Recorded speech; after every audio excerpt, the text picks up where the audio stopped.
Hey, greetings everyone. This is Koku.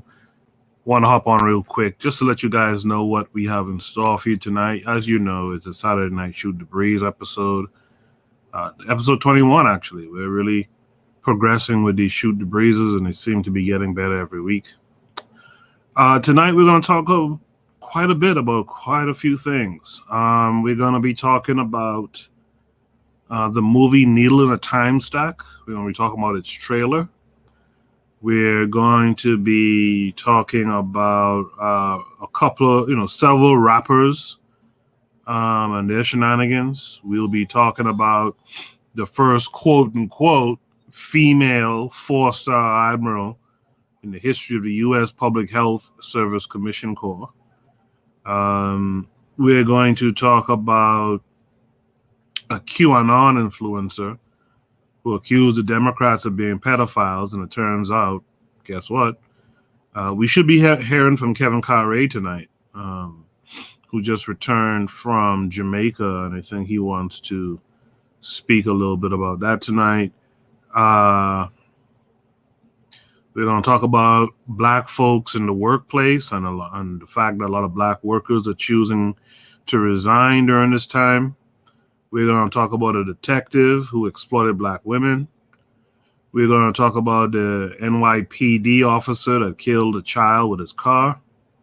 We're going to talk about a black woman who has, I guess, $1 million lifestyle. We'll talk about that. And also, we're going to talk about Cynthia G. Cynthia G has told women to abort black boys. So we're going to talk about all of that tonight. I'm glad you guys are here with me. We're going to get the show started. We're going to get the show started right after these messages.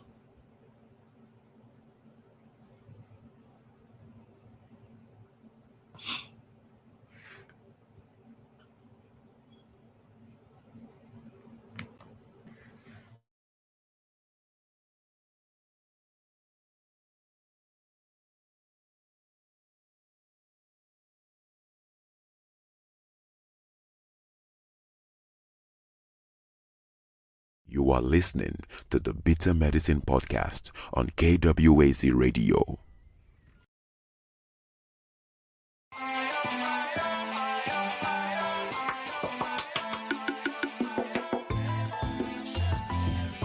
Welcome to the Bitter Medicine Podcast, where it's all about black empowerment. Our show focuses on black news and entertainment, arts, science, economics, history, people, and strategies that uplift, empower, and motivate Africans within the diaspora.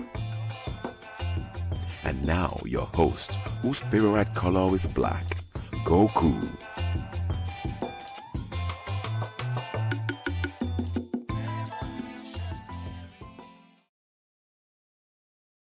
Welcome back to the Bitter Medicine Podcast. I am your host, Koku.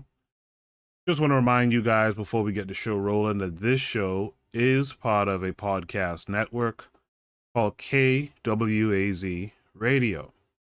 There are other shows on the network you are invited to tune into.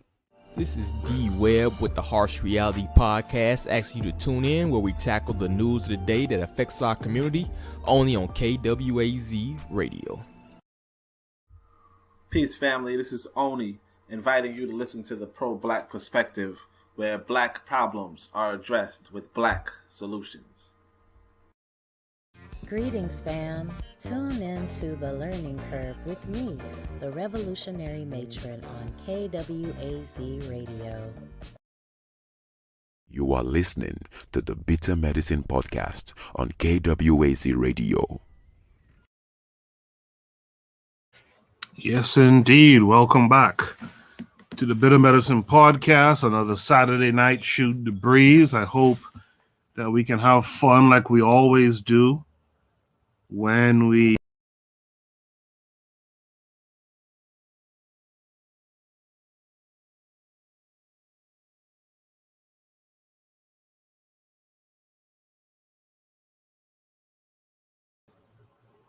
Sorry about that. I pressed the wrong button. I hate how that can happen sometimes. Type 1 if you can still hear me in the chat. Type 1, let me know that you can still hear me in the chat. I am posting. Okay, am I still coming through?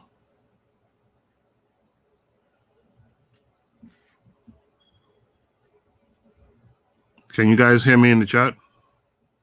Oh, okay. All right. So I am posting the link for those who want to hop on. Let me know. And I'll let you in. If you're new here, I might have to see your face before you could get on the live. Other than that, we should be fine. I want to thank all you guys who are here. Kevin Curry 42 is here in the chat. Daily Affirmations by Pauline, Coach Pete. Janelle is also here. Uwa Bantuum is here.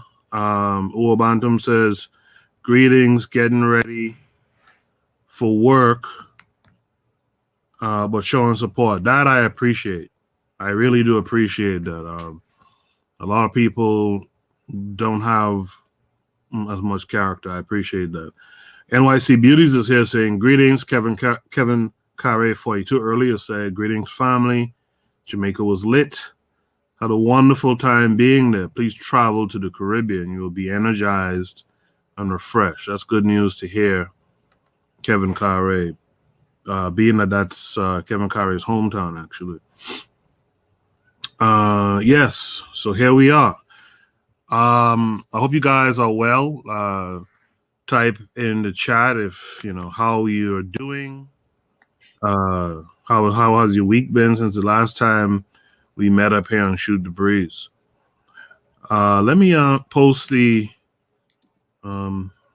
first prompt for tonight. First prompt for tonight on the panel is Kevin Carre 42. How are you doing tonight, Kevin Carre? I'm very well, very, very happy, very alive. Nice. And we're going to talk about we're going to talk about something you wanted to talk about for Shoot the Breeze tonight. We'll get to that at a prompt in just a little while. No worries. I'm going to mute my mic and listen in. Okay. The first prompt for tonight is, so Shoot the Breeze, number 1 tonight, is thoughts about the trailer for the film Needle in a Time Stack. How many of you have seen the trailer for Needle in a Time Stack? How many of you have seen that trailer? I'm going to share my screen. I wasn't familiar with this film at all until the prompt showed up. So it was, a little bit of a surprise for me personally. But I'm going to share it. This is on YouTube, so hopefully it's not a problem. I see Kevin Carre never heard of it. I guess maybe some others might not have heard of it as well. But let me play the trailer here for this first promo, and then we'll discuss it on the other side.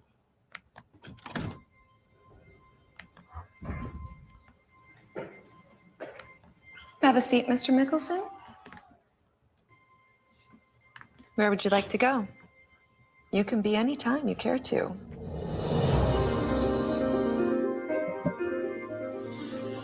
Love is drawn in the form of a circle, a forever, always, and always. The past doesn't just belong to old photos and history books anymore. Now we can live it, touch it, change it. Wherever you are, whenever you are, I will find you. We'll find our way back. What if you go back and change your past, but you end up with no future? I'm starting to forget my wife. Don't regret the past. That's what brings us to where we need to be. We're all set? Have a wonderful trip. 5, 4, 3, 2. Let's see what the past has waiting for you.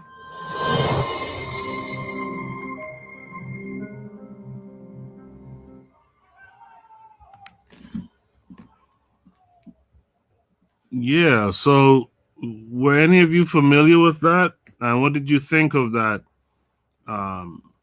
trailer? I'm not certain that I know what just happened in that trailer. What are your guys' initial reaction to that trailer? Well, to me, it looks like a new way of drugging people's mind without using the pottery stuff. Like you're using virtual reality to go back to a thing that that's long. What they always say: the past is immutable. There's nothing you can do. You can try and change it, but you can never change the past. Mm-hmm. Yeah. Do you have an idea what the story is about? None. None. Okay. I'm just waiting to see if folks in the chat are going to say anything about it. If not, I'll just go full steam ahead. But I'll read this thing from Wikipedia concerning the film. Daily Affirmations by Pauline says a person can change their past. That's what she understands the film to be about. Okay. So on Wikipedia, it says A Needle in a Time Stack. Needle in a Time Stack is a 2021 American science fiction film written and directed by John Ridley, based on the short story of the same name by Robert Silverberg. It stars Leslie Odom Jr., Frida Pinto, Cynthia Erivo, Orlando Bloom, and Jaden Wong. And was released on October 15th, 2021. So this movie is out now, actually. Okay, I wasn't aware. The premise is that a marriage is challenged when a time traveler gets involved in their lives. So they don't say anything more than that. But I looked at it. I looked it up on my phone earlier, and it says that Nick and Janine live in bliss until her ex warps time to try to tear them apart by using Nick's old girlfriend. As Nick's memories and reality disappear, he must decide what he's willing to sacrifice to save or let go of everything he loves. Right? So Nick is the black guy who you saw predominantly through the trailer. And Janine is Cynthia Erivo. That's the black chick who played what did she play again? They complained about her playing it too. Harriet Tubman. She played Harriet Tubman in the film. She was a black lady. I think she had blonde hair with a part, low haircut with a part. So he is going back in time, right? So Leslie Odom Jr., the black guy, and Cynthia Erivo live in bliss until her ex. Now they don't say the name of the ex here, but something tells me it's probably Orlando Bloom, the white boy. All right, her ex warps time to try to tear them apart by using Nick's old girlfriend, which is probably the Spanish chick who you saw, right? So it sounds like if I'm getting this correct, it sounds like it's about a white guy who wants to break up this happy black family, and he goes back in time and somehow uses the black guy's ex to try to break up the situation. I see Azuliism is in the room. He says white guy.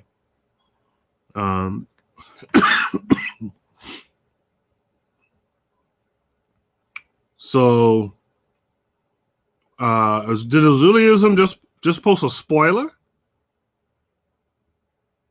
Nah, that's not cool, man. Janelle never heard of it. The learning curve is here. That's the revolutionary matron. She says, greetings. The other trailer I saw showed a white guy talking to black guy's wife. Azulism says, white guy. KW Don 7 is here, y'all. Y'all say what's up to KW Don 7. He says, death by lethal integration. That's what he took from the trailer. So yeah, so I think that's what it is. I mean, if I'm putting this together, and you guys, like I said, the link is here. You can hop on if you know. It seems like some of you are more familiar with the film than I am, than Kyrie is. So by all means, you guys can hop on and break it down. But it sounds like from the two things I read and from stuff that's being said in the chat, that perhaps the black couple is happy together, and the white guy wants to come and destroy it, and he uses technology to try to do so.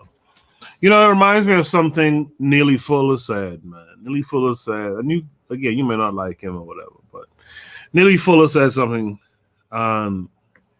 funny. He said, this white guy, right, this Eurasian, would dive to the bottom of the deepest ocean, scoop up a handful of sand, and study a grain of this sand for years just to dominate your black ass. And so when I see that trailer and putting these ideas together here, you know, it seems like this white boy, they developed this technology, and this white boy is just going to use it to go destroy black happiness, right? A black family. Just wild. Azulism says, so that's not a surprise. Nah, but no spoilers on this channel, please. But so Azulism seems like he's familiar with the film. Is that correct? Is my piecing together of the story correct? Happy black family, white guy comes in to destroy it using technology. Is that correct? In the meantime, let me grab the next prompt. As you guys know, if things are going slow, I'm just gonna breeze through. This next shoot the breeze, I didn't put the topic, but there was 2 questions for this shoot the breeze topic.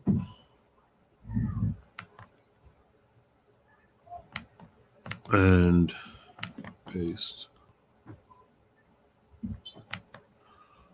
So this next topic is based on this article. I have to pull the article up, so bear with me. It's about the mother of a 10-year-old black girl who was arrested after drawing a picture in school. Says her daughter was not protected in any instance. That's the title. I'll share the screen with you guys so you guys can check it out. Welcome to the platform, Mr. Untouchable. What you saying, man? Based on this article, I have to pull the article up. So okay. What's up, bro? Sorry, I'm late. What's up? Yeah, it ain't cool. I can hear your playback, so I'm gonna put you on mute until you fix that. Okay, let me cut it off. Yeah, so I've posted the second shoot the breeze because we're not getting feedback from anyone about the first prompt, so we'll just go to the second one. The second shoot the breeze topic is about this Hawaii mother, black woman, says the daughter was arrested and not protected by the school. So let's read about this story here. Let me share the screen.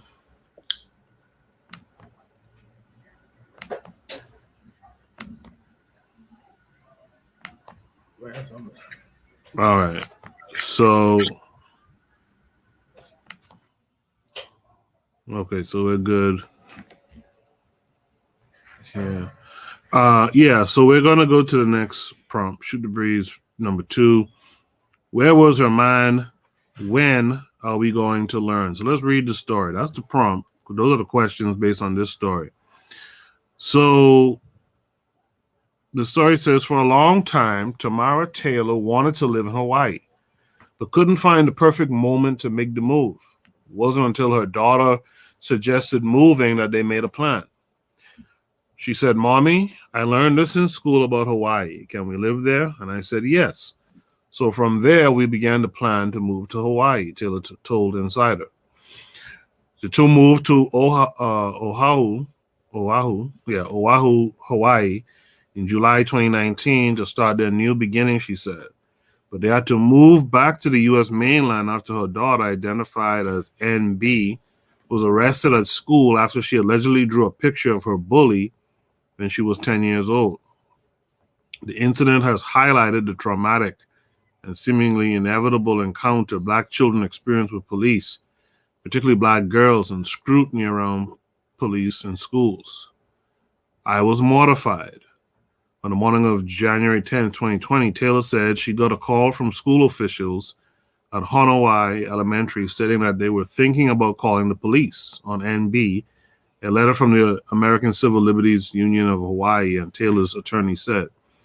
The call came after a dispute where NB, that's a child, who has attention deficit hyperactivity disorder, ADHD, and other kids allegedly created an offensive drawing of another student who had been bullying her, Mateo Caballero, the attorney representing Taylor's family, told Insider. A parent of one of the kids involved went to school. She was very upset and essentially demanded from the school that they call the police. When Taylor finally arrived at the school, the officers were already there, and she was told that the parent wanted to press charges against her daughter. Taylor tried to de-escalate the situation with the officers and staff, the letter said, and voiced concern about police presence given the high rate of police violence against Black people and the discriminatory disciplining of Black girls in schools. Taylor said she was kept in the room and denied access to her child, who she thought was in class the entire time, while NB was being questioned by police and staff about the drawing. An officer told Taylor that her daughter was treating the situation as a joke, according to the ACLU's letter. NB, again, as a student, made comments to someone in school that she wondered what jail was like. I think the school administrators and the police took that as some sort of sign that she wasn't taking them seriously, Caballero said. So they decided to arrest her based on essentially that comment. While she was put in handcuffs and put in a police car, Ms. Taylor was just in a room not knowing that any of this happened. The 10-year-old was handcuffed and transported to the Pearl City Police Station. When she got to the station and they asked her to take off her earrings and to take off her shoelaces, she had to tell them, I don't know how to do that because my mommy does that for me, Caballero said. That's how absurd the situation was. According to the letter, Taylor wasn't allowed to see her daughter because the school principal said it looked as though she had fire in her eyes, quote unquote. Taylor said she was calm the entire time and requested mediation, but was denied. She eventually followed the police to the station and picked up her daughter, who was not charged. Quote, I was mortified, Taylor said. She said she cried the entire way to the station, and then she complained that the handcuffs were really tight and very uncomfortable. When the kids were removed, she added, when the cuffs were removed, she added, they left marks on her daughter's arms. Caballero said that his client was the only child linked to the drawing incident who was interrogated and arrested. We look at officers to protect us. We look at officers to protect us, Taylor said. We look at the administration of our education system to protect our children. And she was not protected in any instance of the situation. So we see this quote, this note here, Black children disproportionately face use of force during police encounters. While Black children make up 50% of the U.S. population, Black children make up 15% of the U.S. population, they account for over 50% of minors who are forcibly handled by police officers. according to a recent analysis by the Associated Press. There are no laws preventing the use of force against children by police. That is wild. Social justice advocates have long pointed out a pattern of use of force against black girls. Research shows black girls are more likely to be perceived as an adult and face harsher punishments in school. An expert previously told Insider that black girls are often seen as more provocative or dangerous compared to their white counterparts, and that having more counselors in school would be an effective restorative approach in moments of conflict rather than calling the police. 3 days after NB was handcuffed and taken to a police station, Taylor wrote a letter to the elementary school and Leeward district superintendent about how the daughter was interrogated, detained without her being absent, and how NB's documented disability was ignored during the situation, according to the letter from ACLU of Hawaii. There's no evidence that Ms. Taylor's daughter or her friends intended to harm anyone. She had no history of disciplinary issues in school. She had no history of violence against other kids, Caballero said. Under no circumstances this situation should have resulted in a 10-year-old girl in handcuffs. A spokesperson for the Honolulu Police Department told Insider in a statement that the department is committed to its even-handed, unbiased, and fair application of its policies and procedures in dealing with and responding to credible threats involving school violence. The HPD believes that its officers took action that they believe was reasonable and necessary under the circumstances, given the nature of the threat, the statement went on to say. It is unfortunate that the races of the minors and adults involved in this case have been made issues. ACLU of Hawaii and Caballero are requesting a response to the demand letter, which had been sent last week to the Hawaii Department of Education and the HPD by November 8th. The letter demands $500,000 in damages for the family and that arrest records from the incident be expunged. It also calls for new policies, including not calling law enforcement unless there's a threat of harm, allowing parents access to their children on school grounds, and having a school counsel available for students before the police are called, unless there is an emergency situation.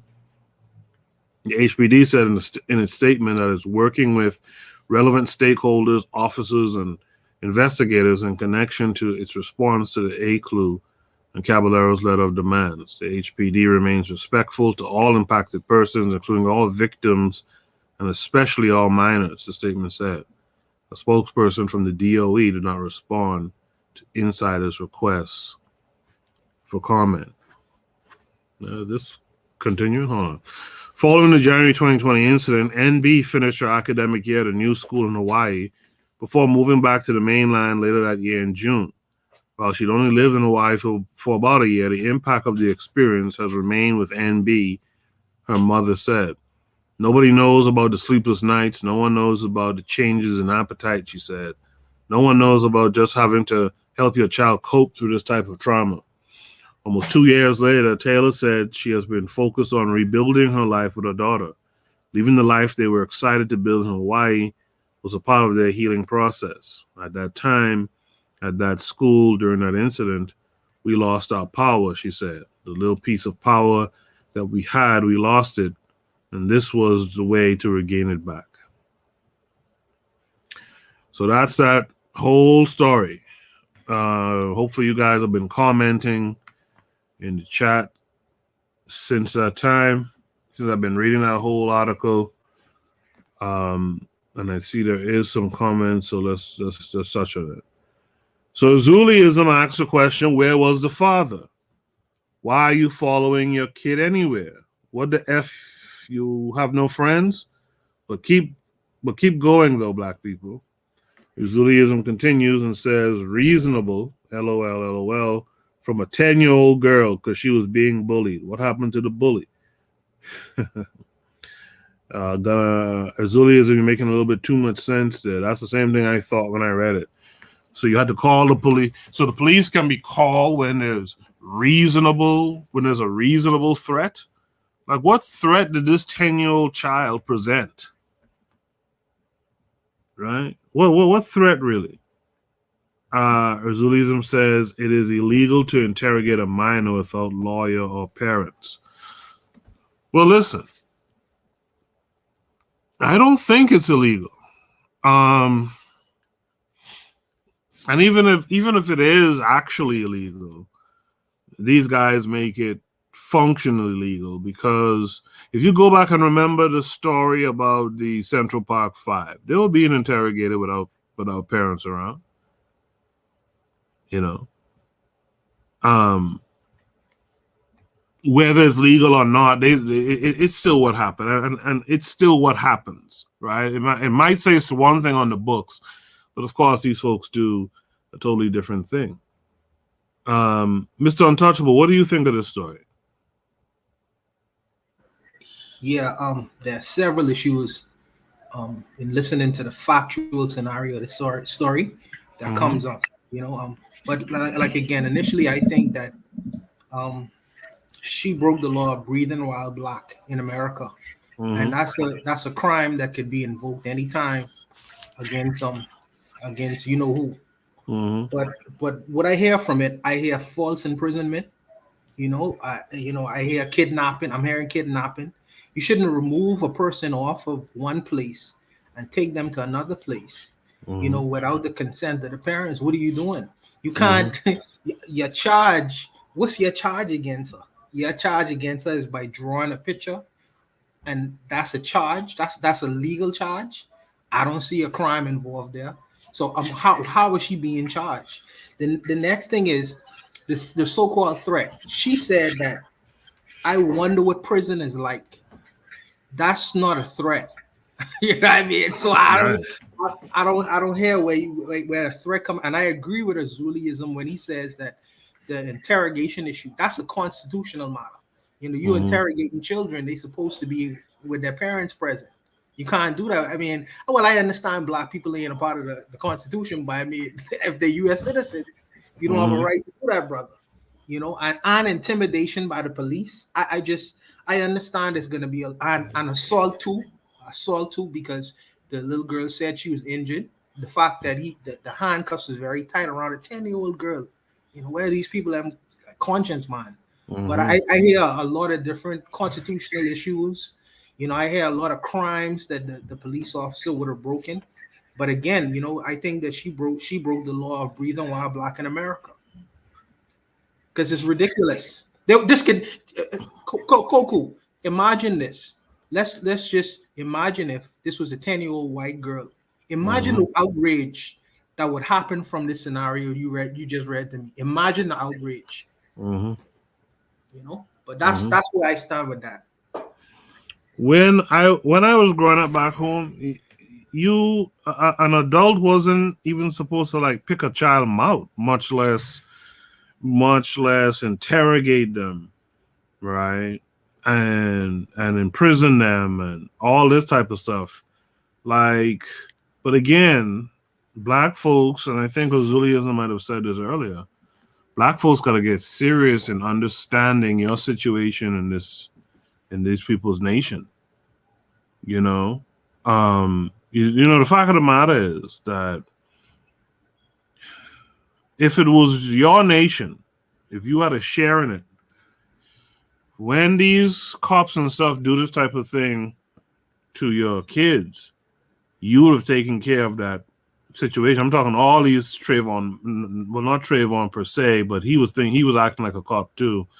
But Tamir Rice's and all those guys, if y'all was really about it, and if this was y'all shit like you say it is, y'all would have gone and taken care.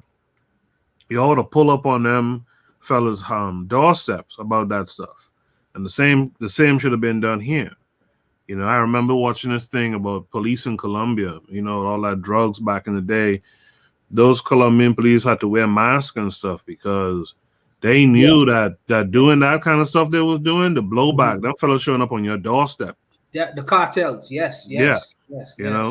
And the fact that the cops here don't have to do that is because you're not showing them anything. They're not afraid of blowback. You understand? That's where it has to be. In the chat, The matron says, "What do they mean? Fire in her eyes? They knew they were on some BS, and they did this on purpose. This is why we need our own schools." Absolutely, that's the message you should take from this whole story. Kevin Carey, 42. What say you about this story? I have solutions, but I will tell you later. But I have to agree with Azulism, Mr. Untouchable, and the matron.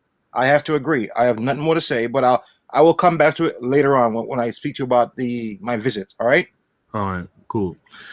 Azulism says the mother is gonna get some bread though. He also says no outrage gonna happen because what's the black population there? Well, that's a good point too. Black population might be pretty small there. Yeah, right? she is gonna Coco. She is Yeah. gonna get. She probably will get some money, but I don't want us to believe that that'll be sufficient. You know, there should be consequences, like you say, or even perceived consequences for messing with a 10-year-old girl, man. Yeah, I mean, come on, man. Yeah, you money, can be. money ain't sufficient for me. You know what I mean? Mhm. You know, but it is what it is. So the learning curve says the Hawaii police shot an African footballer earlier this year. He went up to the neighbor's house. The residents called the police and made out like he was breaking in. Asian hate. Yeah. So this is one of those stories that, I mean, to be honest, this is one of this feels bad to say, but this is one of those wash, rinse, repeat type things, right? These stories always occur, and the outcome is usually like Azulism said. You know, there'll be some payout, but like Mr. Untouchable tried to kind of point out, and the matron is saying it right there. We need to stop taking money for these abuses, man. Like, I get it, but the reality of it is, you know who pays for that, Mr. Untouchable? Us. Yeah. Taxpayers are paying that stuff. The police don't have no money. They don't put up, the police departments don't put up no money. You know, these funds that they have, and they pay out all these different issues with, that's money from taxpayers, man. So when you sue and you get your little money, honestly, that's just taken from taxpayers is what you're doing. And we got to stop getting complacent. Well, okay, well, now they shot Uncle Rob, but we gonna get some money. And money. No way. You can't get comfortable with that. No way. That's not sufficient. No way. And the crazy thing is, if the parent is a taxpayer, she's basically paying for her child to be abused. Exactly. Oh gosh. Man. Exactly. And Azulism is making another good point that you could expand as well. Like, if the money was coming from these cops' pocket, they might move a little different. I think it was Dick Gregory, a little bit before he passed away, who said something like, when these cops do this, you know, these kind of wrongdoing things, how did he put it again? He said that it should come out of their pension. And if cops had to worry about their pension, you'll see a guy, you know, not as willing to empty the clip on some unarmed black person. You know? Azulism says Mr. Untouchable is 100% correct. Right? You know, but we cannot, and unfortunately, it might be too late now. We might have already given the hint that it's okay to kill us, because we'll take the payout and we'll go on TV and talk about how, well, you know, the Lord Jesus gives me the strength now, and we'll go there and we talk about we forgive them and this, that, and the other. When you do that, you put a target on the rest of our backs. I'm not saying don't receive a payout if something happens to your loved one, but what I'm saying is don't settle for that as an okay. In this story with the young girl, I'm not saying not to take money if it comes your way, but don't let that just be the end of it. And some of the other things folks were saying, where's the father in this story? Because I got to blame this absent Negro if he is in fact absent. Yes. You know, this is a young girl with a disability as well. And we got to start keeping those things in mind too. We can't just abandon these kids. Sometimes you abandon these kids, and these kids have all kind of disabilities and this, that, and the other. And you're asking for one single person to go and try to raise. It's hard enough raising a capable child, much less a child who has disabilities. Yes. You know, yes. And as men, we got to eat that one. Yes. We talked the story last week about those men, Bubba and them, who went to that school, and all those fights stopped happening. We got to have men around for these kind of instances too. Now, these people are lying also, by the way. If you listen to the story I read, they did some real underneath, underhanded stuff here. And then at the end, try to say, well, you know, y'all look like y'all have fire in your eyes, so we didn't want to connect you with anybody. It's crazy. That's the same thing that cop said about Mike Brown. Hey, Koku, can I add something too? Yeah. There was I don't know if any of y'all remember this. There was a famous case, I forgot how much years ago in Arkansas, where there was a white boy and his friend was a black boy. The friend was in the passenger seat, but the white boy got pulled over and they found drugs in the car. So what happened was they let the white boy walk away. They handcuffed the black boy, and they said, you know, they walked away, whatever. They said, oh, they came back, he was dead. But here's the thing. The black boy had his hand around his back in the handcuff, and they said that he killed himself by getting a gun that was, they searched him. They said they found no gun, but somehow he was able to get his gun and shoot himself in the temple while he was handcuffed behind his back. Yeah, I vaguely remember that story. Wash, rinse, repeat. Mm-hmm. You know? Wait, Mr. Toucher, remember what Dave Chappelle said? They'll shoot you and sprinkle crack all over? Yep. Yes. Open and shut case, Johnson. Yeah. You know? The black community globally, not just in America, but we need to show the world that there is consequences for harming. It's just it is what it is, man. Even oh gosh, man. And I feel like that's one thing that we have stopped short of globally. You know, we protest, we burn down our own communities, we ask for all manner of things, but we don't show that there's consequences for harming us. We just stop short of that. Daily affirmation by Pauline says, in Ireland, if this had happened, a child would have had a note sent home, met with the parent about, most likely would have placed the child on suspension or detention. I'm just saying, yeah, that's my history with something like that back home, you know. But ain't gonna be a bunch of damn handcuffing and separation and all that kind of stuff. That's madness. People don't do that kind of stuff. But that tells you why too, right? It shows you who run things. Sure. It's a reminder. Who run things here. You know what I'm saying?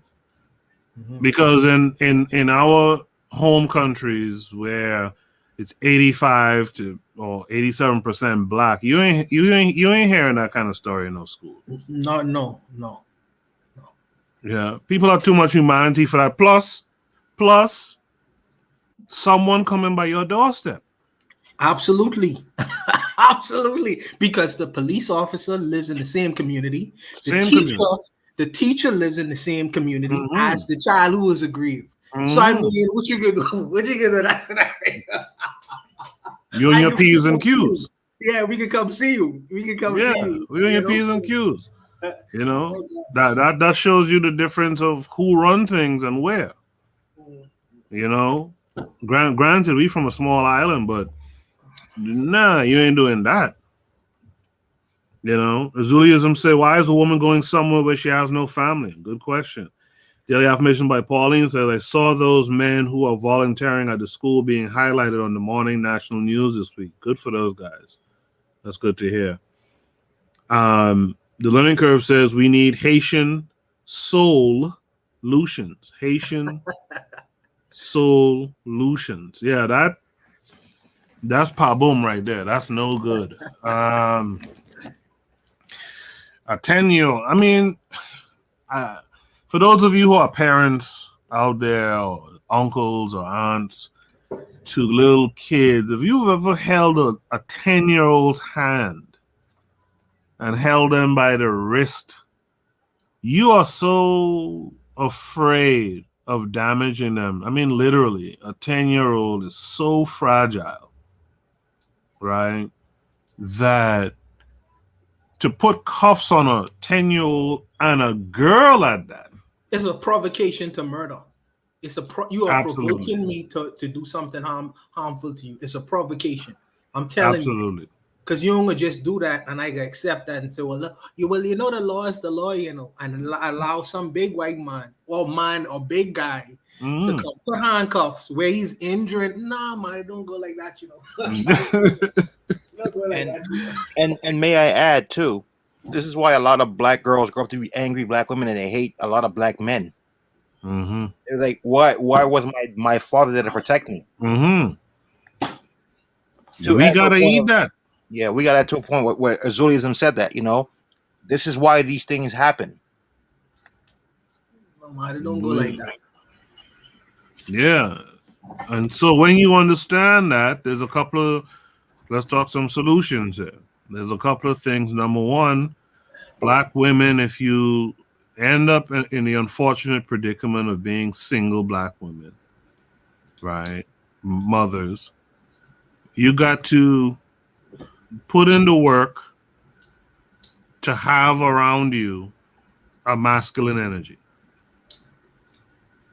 You got to put in the work to have around you a masculine energy that's going to protect, at the very least, possibly provide, depending on the kind of relationship y'all have. Because at the very least, it's going to protect you, look out for you and your child, etc. Number two, we really got to start getting our kids out of these white institutions. The education system in white institutions doesn't serve us. It only serves them. So it makes us a worker or slave for them and their interests. We have to get out of it. Number three, and this could have almost been number one, America reminds you, as Mr. Untouchable used the term reminder, America reminds you who you are and where you stand with them. No one else would grab a 10-year-old kid and handcuff him and throw him in a paddy wagon and take them down to jail and then have them remove out items of clothing and all kinds of earrings and this, that, and the other. No one else. And if it's your shit, you won't let no one else do it. So why am I saying that?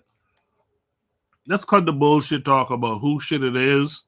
Let's understand exactly the predicament we're in, and let's start working together to get the hell up out of it.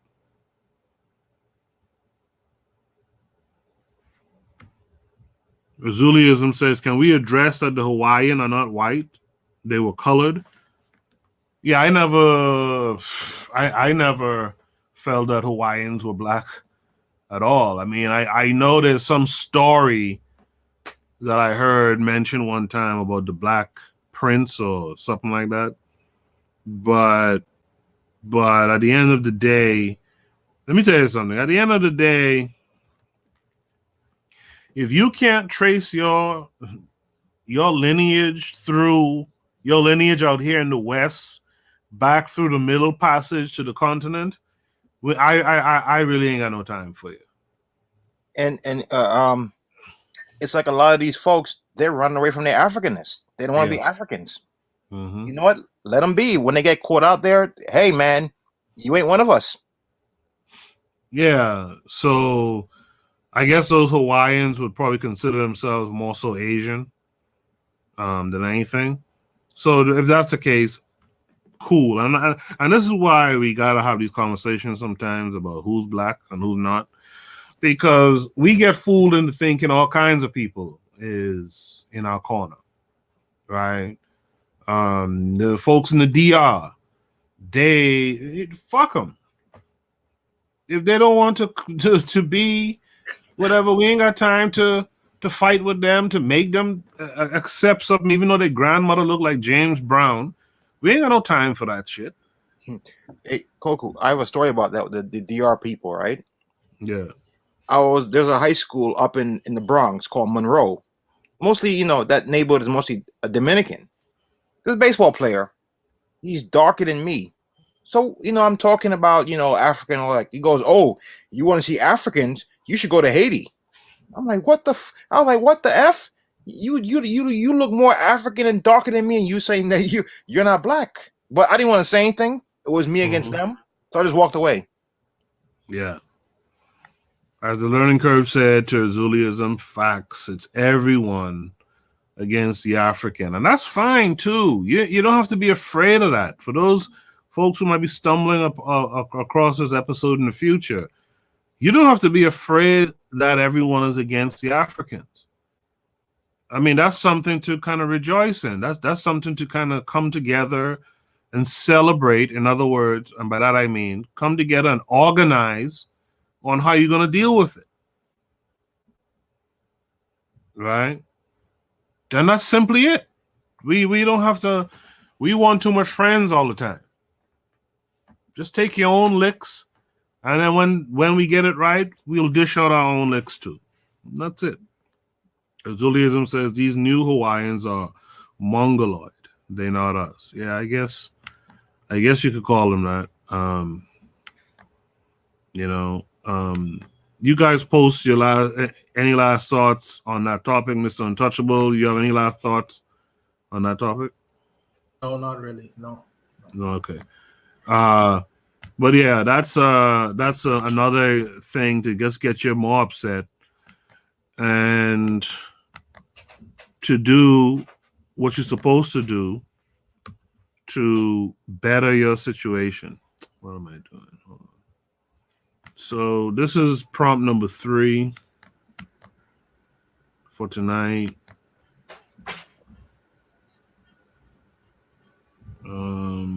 It's broken in 2, but you guys get it.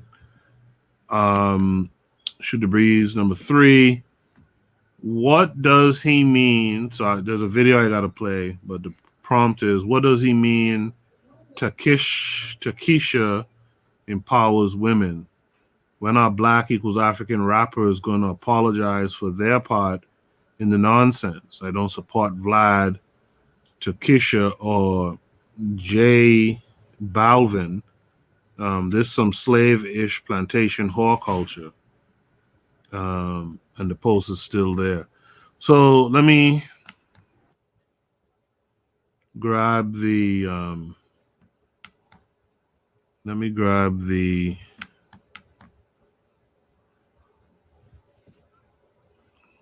link. I guess it's an article. Let me grab that. And let me share once again my screen. And if you guys want to, if you're in the chat and you want to hop on and join the panel, join Mr. Untouchable, Kevin Carey 42, and myself, by all means, click the link. I'll post it again in the chat. Yeah, I could get in a rant about the second question, but and like you say, until we are willing to do something about it, man, it's just it's a conversation that is just circular, Mm-hmm. So So here's the next article. You guys should be able to see this.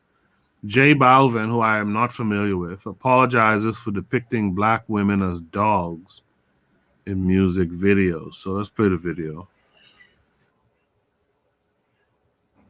Primero quiero ofrecerle mis disculpas a todas las personas que se sintieron ofendidas, especialmente las mujeres y la comunidad negra.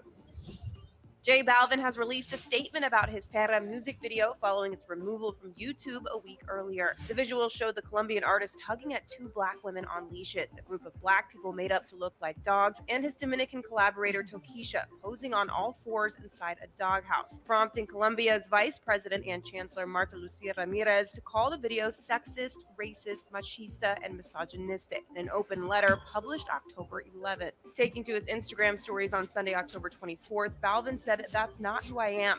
I'm about tolerance, love, and inclusivity. I also like to support new artists. In this case, Tokisha, a woman who supports her people, her community, and also empowers women." He added, "As a form of respect, I removed the video 8 days ago, but because the criticism continued, I'm here making a statement. Mom, I'm sorry too. Life gets better each day. Thank you for listening to me." The audio track for Perra is still available on YouTube and is featured on Balvin's Jose album, which earned him his 4th #1 on the Billboard Top Latin Albums chart. For more on this story, head to billboard.com. This is Billboard News. Yeah, so I'll be honest. I didn't know any of those folks in here, but it sounds like Mr. Untouchable is kind of familiar with what's going on, Mr. Untouchable. For me, in looking at, because I don't know them people either, but for me, I don't only charge the white guy who did that, but I charge the black women who participated in the video. Yeah, they need to be held responsible for their actions and what they putting out to the world. The Afro-Latin community need to come out against those women and bash them and put them on Front Street. You know what I mean? Y'all got to do your job too. Y'all got to do, and plus, there should be no stage in the Afro-Latin community that this guy could come on anymore. You know, it's like you cancel his ticket. His card is over. It's done. You know what I mean? So if you permit that to happen, then it is what it is. Just like Fat Joe and them using the N-word, but you can't go in no song and call them no spick or nothing like that.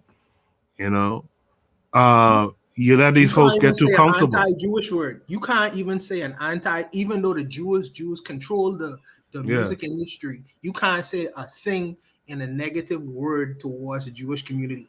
But it's for us. You could say any goddamn thing. Come on, man.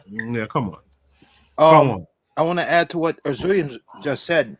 In the late 90s, Snoop Doggy, there was a photo of Snoop Doggy Dogg doing the same thing. He had these two black women on dog leash chains. Yeah, I think that was the Dog Father or something like that, right? I think that's true too, actually. The reality is that all of them need to be dealt with then. You know? Now here's something I'll say too. I'll say this too, because Arzuliism has done this before, and I'm not knocking it.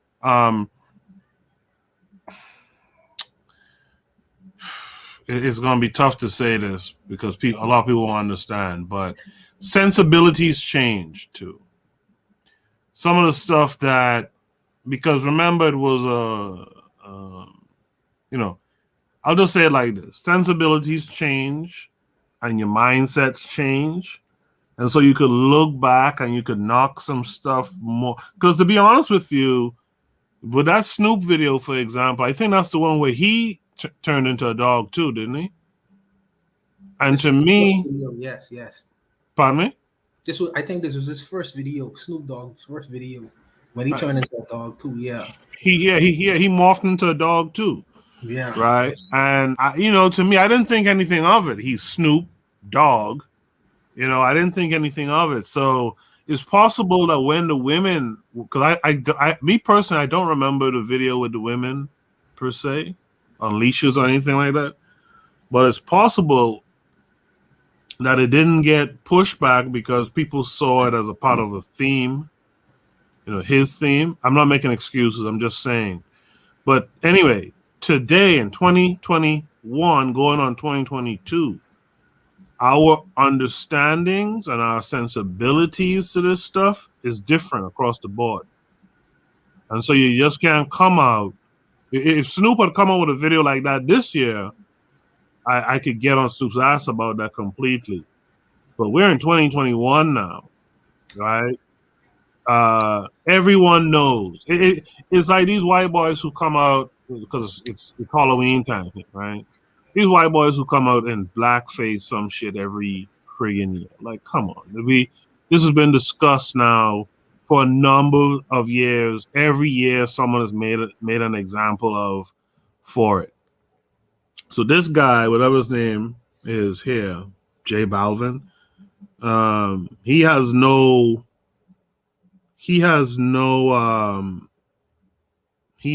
excuse in this day and age. Hold on a second. Let's welcome Erzuliism to the panel.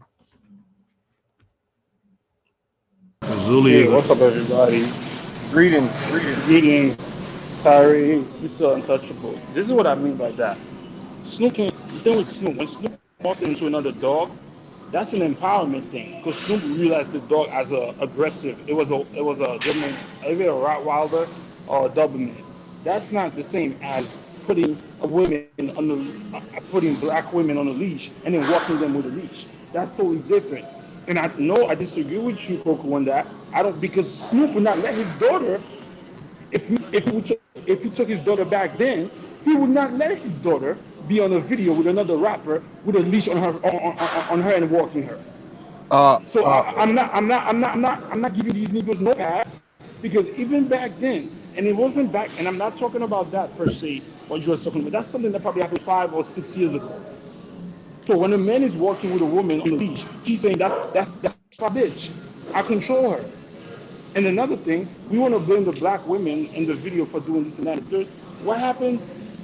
These people, yes, morally, that was a wrong choice. But these people want to make money. They want to be famous. Yeah, but you can't make money. You can't make money. Yo, Goku, these people. If you want to make money, fine. And if you decide to put on a leash and all that stuff, you can still be criticized for that. Coco. Yeah. Check the private message. I sent the video. The thing with Snoop Dogg was in 2003, and it said the MTV Music Award or something like that. That he in front of all these people, he has these 2 black women on a leash, and he's walking them. Oh, really? See, I don't remember this. I probably wasn't even tuned in. Yeah. Check out the private chat. Take a look. Okay, hold on. I'm gonna. The thing is, when this is the funny thing about this thing.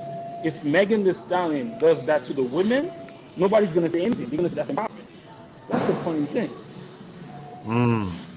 If the female rapper come and take this and do this to other, which the Cardi B's have been doing, they've been sexualizing themselves, like they've been turning into men and treating women like men would treat women. But now that's empowering.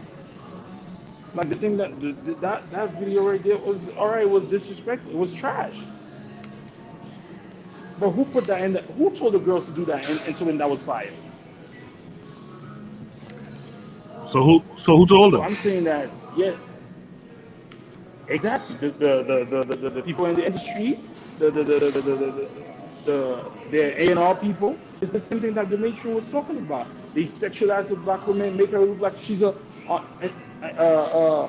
unquenched sexual whore. That's what they're doing. So earlier, Erzuliism in the chat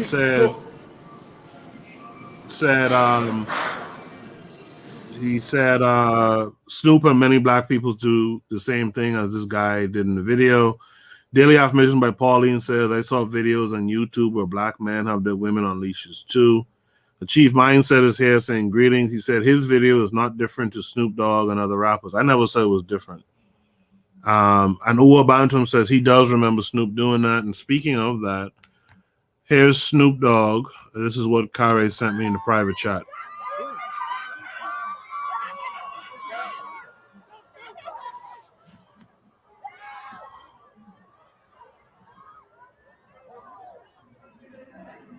And again, that's false bravado. That's false bravado.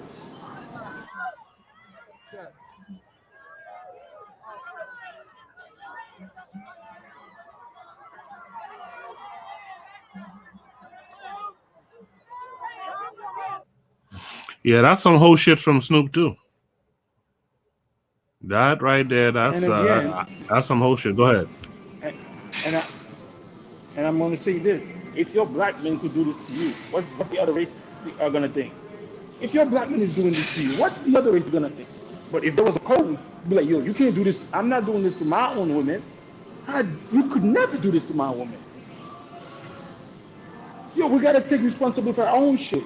The black rappers have done this, have sold out black women from the beginning to make money for their own shit. Yeah, no argument from me. Again, men build world, and women maintain it. That situation right there. How you walking with another with another man's daughter like that, and you feel proud? And then if I did that to Snoop, niggas would have come. They could have had. Now we gotta kill this dude, but he's doing it to other people's daughter. The black man is at fault for it. Yeah, I agree. He's the one that let this shit go down. I agree. All right, the Harsh Reality Podcast is here saying whole shit. Yep. Let's welcome the matron to the stage. Matron, how are you tonight? Greetings, everyone. Greetings, Dr. Matron, PhD. I am on the move, you guys. So y'all gotta forgive me. I missed my broadcast last night because I packed my phone in a box and couldn't find it. Oh, okay. I was wondering what happened. So, this is a fine line, actually, because there's a culture of the BDSM people and the submission type thing and all this other stuff, but Snoop was wrong for presenting that idea, right?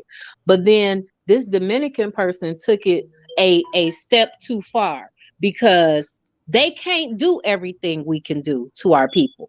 Mm-hmm. I can talk shit about my people, and there are things that I can do to my people to discipline them, to address the issues and things like that you better not do to my family. And we need to cancel him, and we need to just make a clear delineation between what it is and what it's not. But we don't have a history of doing that. We didn't do it with that other guy that spoke out on Vlad talking about the N-word and everybody trying to give him a pass, big homie up in him because they want dollars and this. So now we got to make we need to start making some clear delineations. Like, this pissed me off, we need to start making some clear delineations because neither of these people are of our people. Well stated. I agree. I'm gonna nicely disagree with the matron because this is what I'm gonna say. Snoop, there's no difference between that and that. If I curse my mother out in public and show no respect for her, another person will be like, well, if he could do it, then I could do it. What I'm saying is, we're black people. Why are we doing that to our women? Because you got low self-esteem. Once you go, hold up, because you got low self-esteem. That gives you a fake bravado. You won't do that when the cop come and push you in your face. You don't do shit. You don't put in a leash. Why are you putting your woman in a leash? I was just gonna say I agree with you, Zulism. I am not. No. You don't agree. You agree with me in a way. We have to kill that shit. No, you can't sell out the systems like that and then be mad because another person is doing it. You did it. And again, all that thing you're talking about, the BDSM, whatever that thing is, where we got that from? That's some slave shit. Yeah. No. It's them. The man, the barrel maker, who gets into those type of sexual thing and pass it on to you. How you get gratification by punishing somebody? No, this cannot be good. It's Snoop did it, so the guy did it, so what you gonna say? So if I do this to somebody's daughter, and then I have a daughter, and then 10 years down the line, and somebody does it to my daughter, I should be mad? I should go fight them? Meanwhile, I was doing it to other people's daughters? Nah, I disagree with that. And I'm just picking out Snoop because there's a bunch of, I've seen other rappers do the same shit. Like me, I could not even walk. Why are you walking with a human being on the leash? Nah, we can't say, oh, it's different because so if my brother speak in my face, it's okay because he's family, and instead of Goku speaking in my face, so my family could treat me wrong because we family. Azuliism. As a matter of fact, yes. I want to ask But you a I understand question. what she's saying. Sometimes, hold up. I understand what she's saying. Sometimes, if I curse my sister out, you can't come on the way and curse my sister out. But I do get what she's saying. But I'm just saying. Go ahead. What do you drink as your pre-workout boost? Because whatever it is, shut up. That should be having you mad as hell, don't it? God damn. Drink only half the next time. Just half. Hold on. Someone's... The matron was kicked off, I guess. The matron's back. Achieve Mindset says BDSM is some slave stuff. Ua Bantuum says Snoop is not part of the tribe or community. The inner circle has to be tight. That's a good point. He goes on to say culture is a house, and the house has termites. If the house has termites, tear it all down. Absolutely. Yeah, at least I don't remember ever seeing that Snoop thing, because that was horrific. Horrific. Right? Because that's some whole shit too. But the matron made a couple of good points. Go ahead. Sorry. I feel like sometimes we talking as if the women don't have any agency and they don't have any brain to think for themselves. And we are acting like they are 5 years old. Mm-hmm. If an adult person willingly decides, whether by being asked by an actor or an important person or a man with money, hey, let me put this dog leash on you. Like, and R. Kelly was asking one of the girls to smear shit on her face. And if she willingly accept that, then shouldn't she bear some responsibility for her own actions? I can't just say, well, the men is imposing this thing on the women and the women just willfully accepting it. They have agency too. So what I say is, if they doing these things, they have a responsibility. And if they have a responsibility, they have to be called out too as well. That's where I stand on that. I agree with you 100%. Oh, go ahead. I agree. Yeah. No, I absolutely agree with that. When you're looking at it holistically, right? The only thing that I have to say that we have to be the example, like in the beginning when we were talking, when Koku was saying we need that masculine energy in there. And we are living in someone else's world, because as men and women, we have not united to project our image onto the world and the identity that we want. We have not, as a group, decided, damn it, there's some things you can't pay me to do. We have not, as a group, decided, damn it, these are kids. All these kids are our kids, and we ain't gonna let no white person tell us that we can't discipline and educate and prepare our kids for life. It is ridiculous that as a group, we're sitting here and we're just letting these small little things happen, and these ugly things pop up in our culture, right? And we respond to them, and we want to just say women have agency. Well, for a very long time, no, we didn't have agency. And then when we got a little bit of agency, our rights kept getting encroached on more and more and more. And I am not a feminist. I want a Black man and a Black woman to be firmly united. And it starts with the man exerting his image, projecting his image of what he wants reality to be. And the woman will then come along and organize that image in a more cohesive way.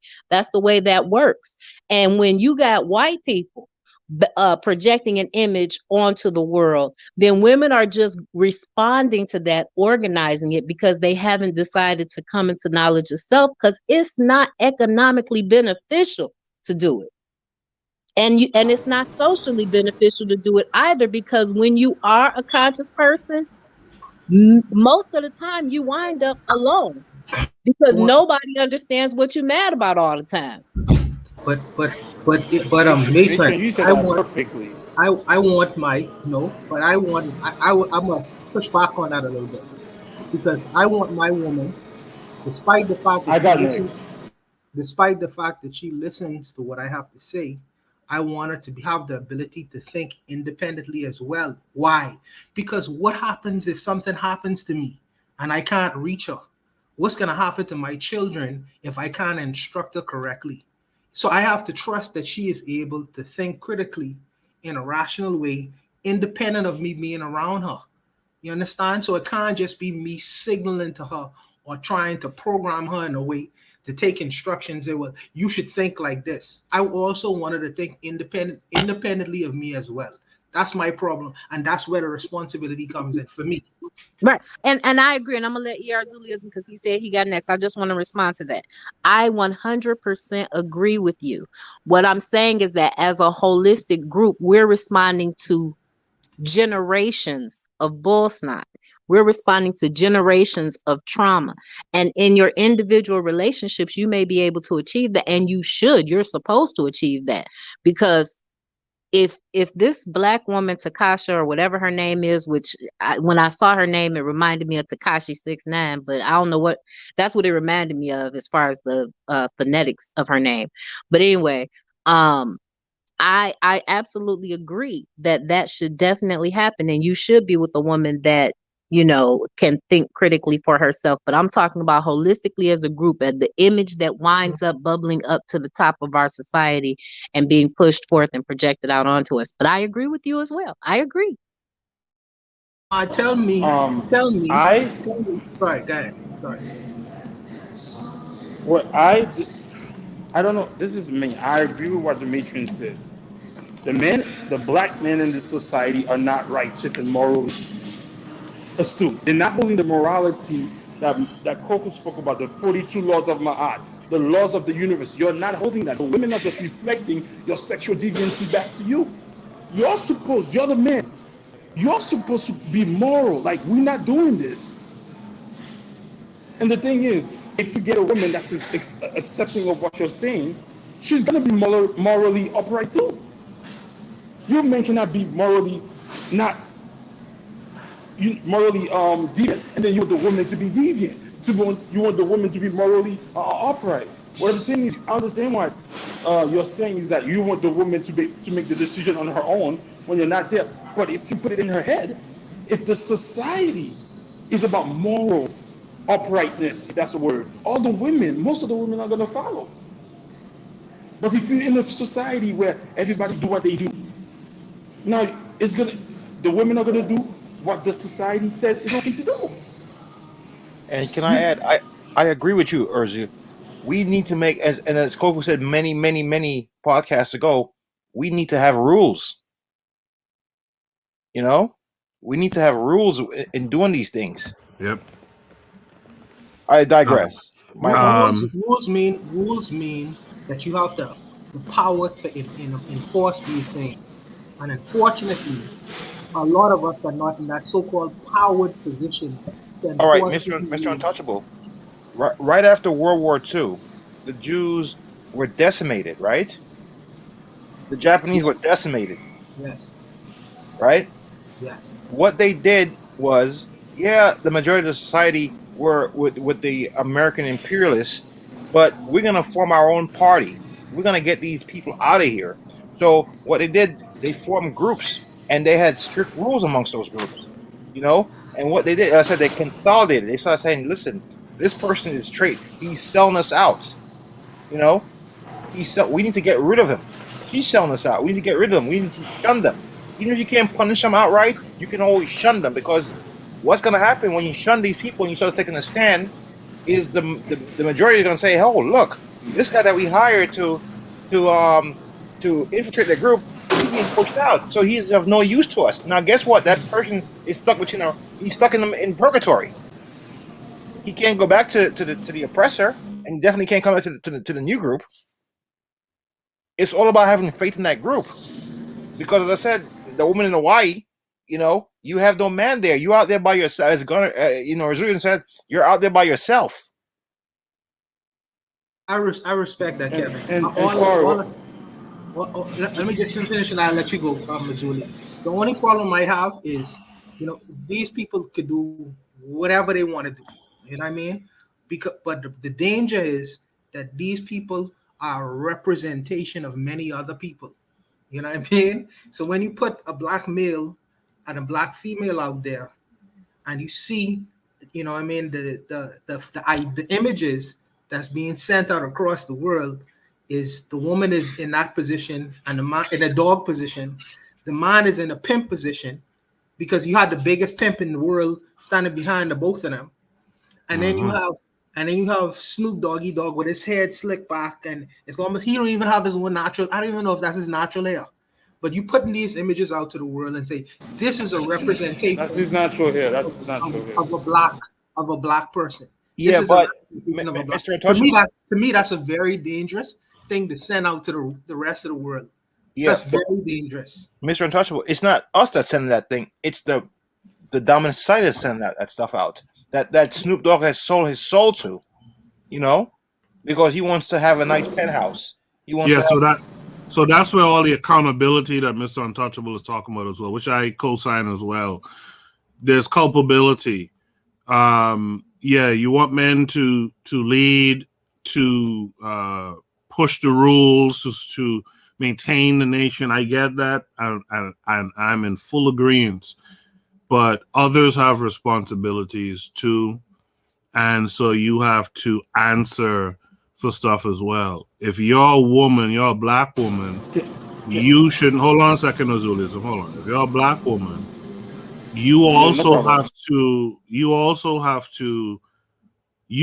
to push back against. I'm not going out there with a leash on and my titties out, right? As if to say I'm a bitch out here. You have to have that inside of you, and honestly, if you don't have that inside of you, I don't think there's a man who could instill that in you. You know, Azulism, what flight are you on to where? First of all, this is what I'm saying. If we go back to the 1950s, would the black woman be doing this? Pre-civil rights. Will a black woman allow a black man to put a leash around her neck? Because at that time, 80% of black women were married. This is what I'm saying. Explain to me, can we go back to the 1950s where we would see women, I'm not saying a couple of them wouldn't do it, but in public, not behind closed doors, but in public, would black women allow their image to be like that prior to the 1950s, prior to the civil rights movement, prior to feminism? So this is what I'm saying. I understand what you're saying, Koku. I understand what Mr. Untouchable is saying.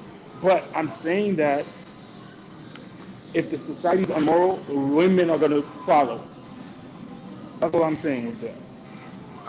I want to share a few seconds of something with you guys. Give me a second. It's taking a long time to come up. I want to share just a few seconds of it. Let me share the screen.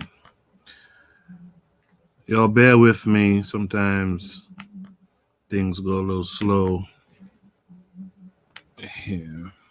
While we wait for Koku, I just wanted to point something out. One of the reasons why Hitler was able to massacre the Jews is he gave them a bad name. What I mean by that, he said that there was a bunch of rats. In Rwanda, the reason why that they was able to pull off that genocide is they changed the name of a human being and turned them into what? Mosquitoes, cockroaches. That's what they was calling the Tutsis in Rwanda. Well, in America, the black women, if you change the name of the black woman and turn her into a dog, these are preludes to genocide to get rid of you all. You know what I mean? But that's just me. That's just me. Go ahead, go. Yeah, so I want to play this song here from 1935. I got nipples on my titties, big as the end of my thumb. I got something between my legs that'll make a dead man come. Oh, that. Baby, won't you shave them dry? No. Want you to grind me, baby. Grind me until I cry. Say I fucked all night and all the night before, baby. And I feel just like I want to fuck some more. Great God, Daddy. Yeah. That's 1935. So yeah, motherfuckers was doing some What the off-key shit back in the Time day. out. is that verified? That's hold on. 1935. That is that I will agree with. Yo, Goku was smart. I knew he was gonna do that. I knew he was gonna do that. But this is what I'm gonna say. Those things were not in the main public where children could go see it. I'm not saying if you don't go to an old juke bar, you see these people doing it. And then that's like what, 2%, 3% of women doing that. But the question I'm gonna ask, who wrote that song for her? Who what? I'm not saying that who wrote that song. I have no You know, a lot idea of who the wrote singers the don't song. write the songs. But I understand what you're saying, Goku. Like they were very back then. But I'm saying was that popular though? Was that popular of the women to do? Those what type of women were shamed? Those type of women weren't celebrated. That video, these girls would look at that video and be like, I'm gonna do that next week in my own video. That's what I'm saying. All I know is the woman says she has nipple long as her thumbs and a crabby that can make a dead man come. That's all I. And we didn't touch on the fact that apparently Zuliism, according to daily affirmations by Pauline, drinks Mad Dog 2020 before his workout. So that explains a lot.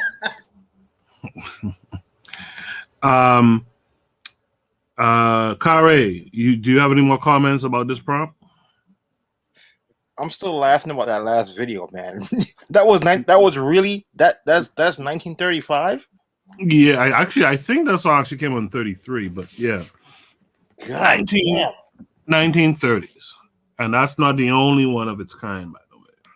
Holy moly, man. You know what, but I'm gonna have to digress to Mr. Untouchable and Zerlism. I have no more comments. Oh my god. Mr. Untouchable, any last comment too? Nah, I got fine. if she can make it dead by a cover, what you want me to do? What you want me to say? We could end the show on that one, right? Matron?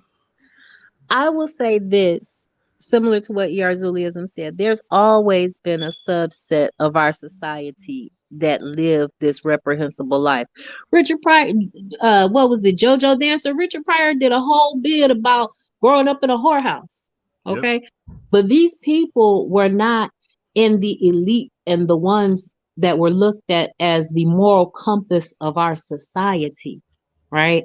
And at some point, somebody stopped being a watchman. Somebody stopped sounding the alarm and just said, fuck it, let it happen. And well, can I interject real quick? Sure. I'll interject and I'll say this.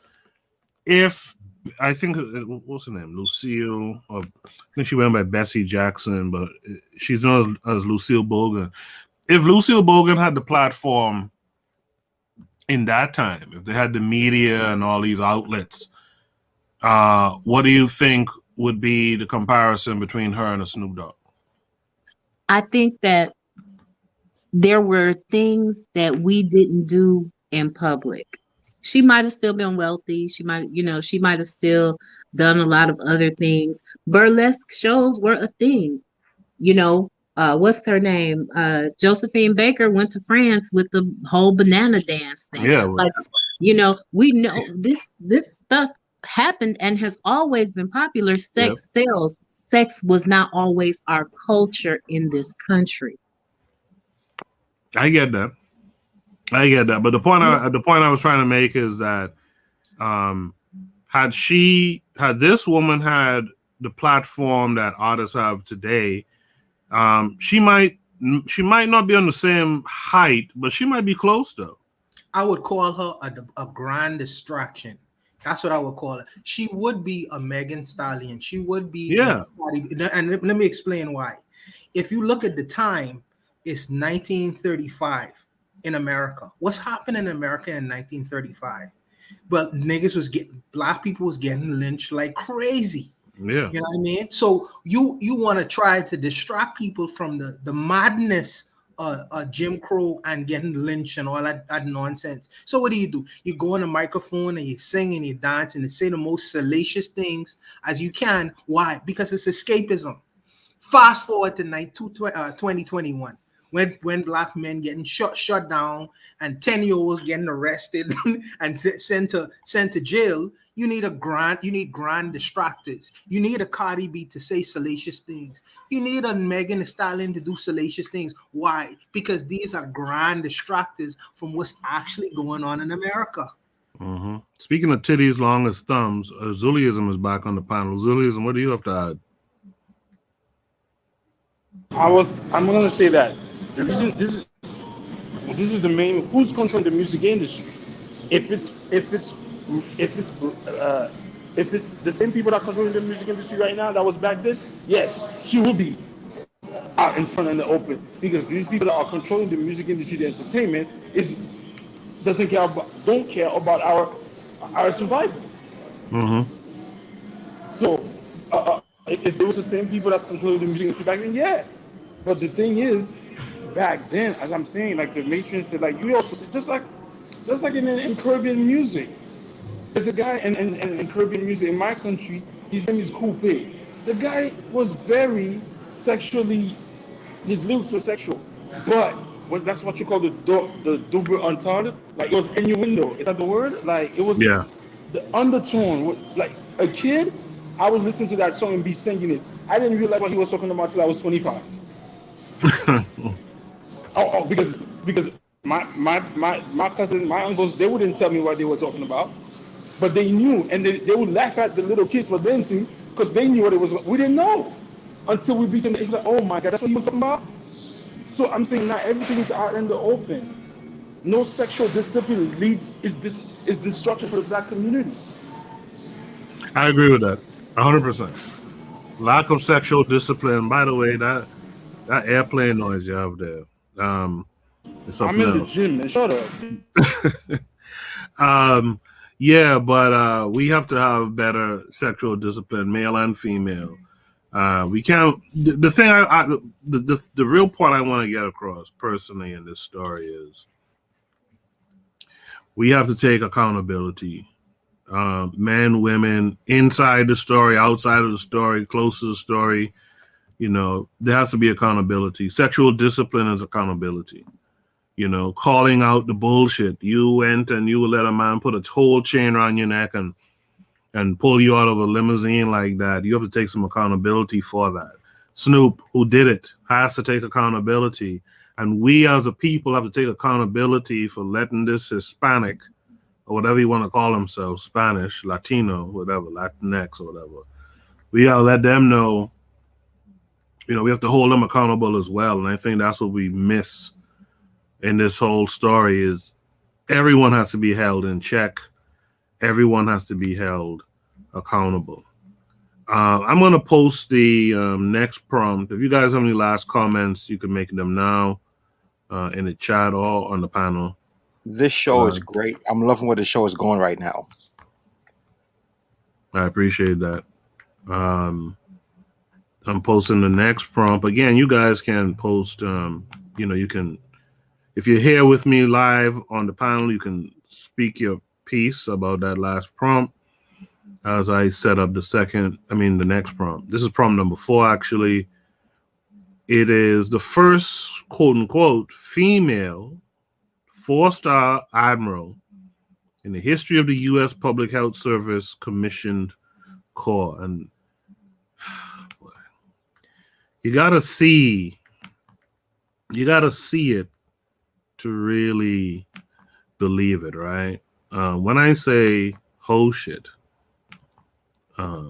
that's exactly what I mean. Let me pull up this tweet. And by the way, I want to thank all of you who posted Shoot the Breeze topics tonight. I really appreciate you guys. Appreciate you guys who joined on the panel and those of you who are in the chat. This is what makes Shoot the Breeze so lovely. You know, it's all the interactions that we have. So here was this tweet. You guys should be able to see this. Dr. Rachel Levine was sworn in as the first female. Now notice there's no quotations around female, right? Female 4-star admiral in the history of the U.S. Public Health Service Commission Corps, a uniformed service of more than 6,000 health, science, and engineering professionals. This is Dr. Rachel Levine. Koku, where's the female you're talking about? Right there. That's a female. That's look like a man in with a wig. It looks like someone's high school principal with a wig on. Right. It looks like the high school principal going on a Saturday night. Yeah. Rachel Levine is the first openly transgender 4-star officer in the U.S. This is when they finally said, I mean, look at this whole ass dude here, right? Congratulations, America. I can see the Adam's apple. Congratulations. Oh, boy. There's no soft feet. At least they could have tried, man. Photoshop that photo. Put some soft features on it. Boy. You know, at least drink 3 bottles of wine before you look at this goddamn thing. She had to shave. She had to shave right after this picture. 5 o'clock shadow was setting in. I'm sorry. I'm gonna mute my mic. I got some things to say, but I'm not gonna say it on your show, Koku. I'm sorry. No, you get by. You get by. Matron, as a woman, how do you feel about the news that the U.S. has gotten this Dr. Rachel Levine as the first female 4-star admiral in the history of the U.S. Public Health Service Commission Corps? We still have not had a female commissioner. We are still waiting. It is offensive, right? Because to be born a woman is a special type of thing. To be born, period, right? But our processes are different.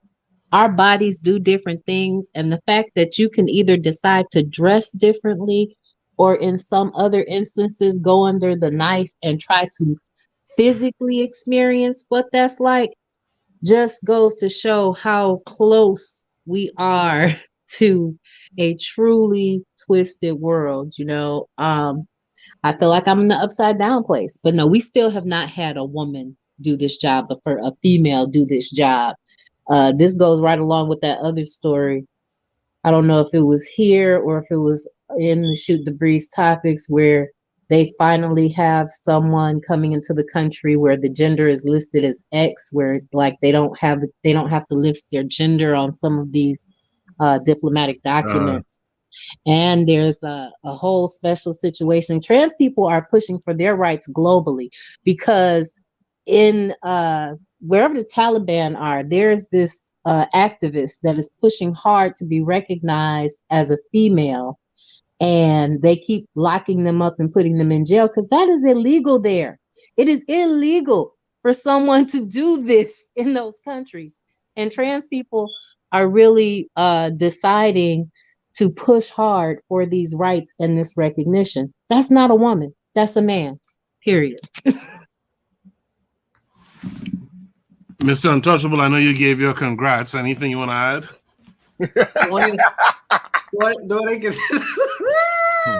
Don't I can say to her, to him, her, or whatever they want to be, is good luck. You know, I mean, what you want me to say? This is, for me, this is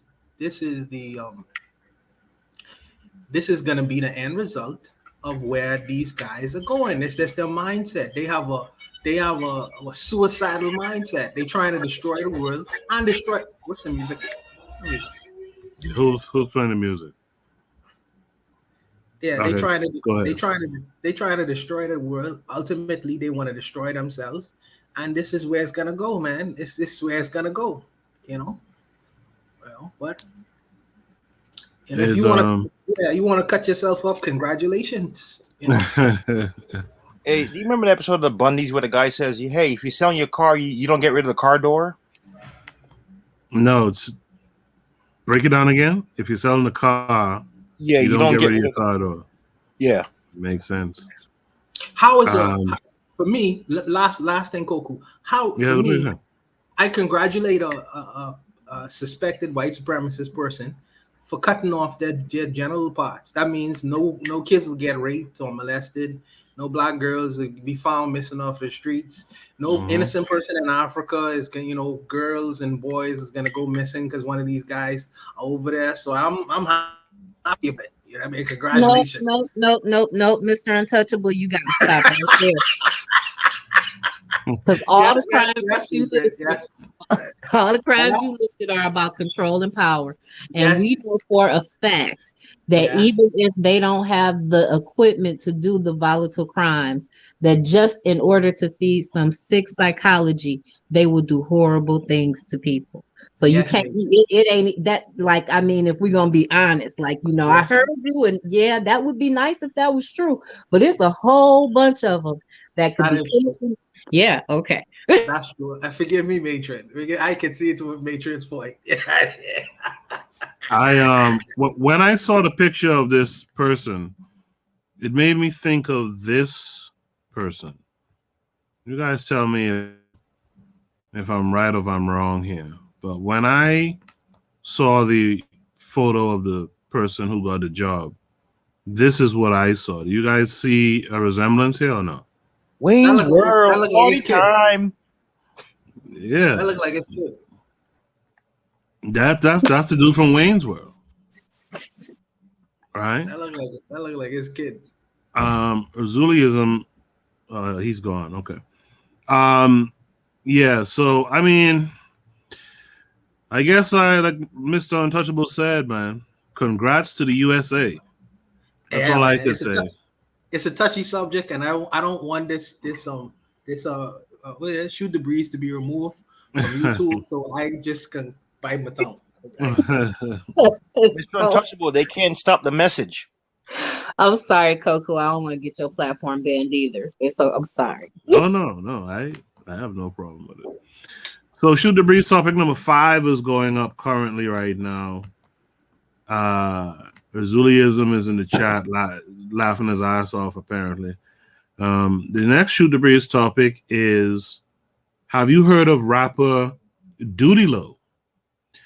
Thoughts on what he is being accused of doing. What should the mom have done differently? So let's I guess we're talking about a rapper named Duty Low tonight.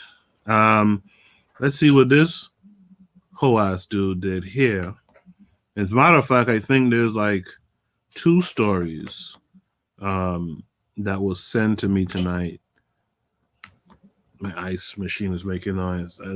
2 people sent these stories to me for Shoot the Breeze tonight. So the headlines, you guys should be able to see this.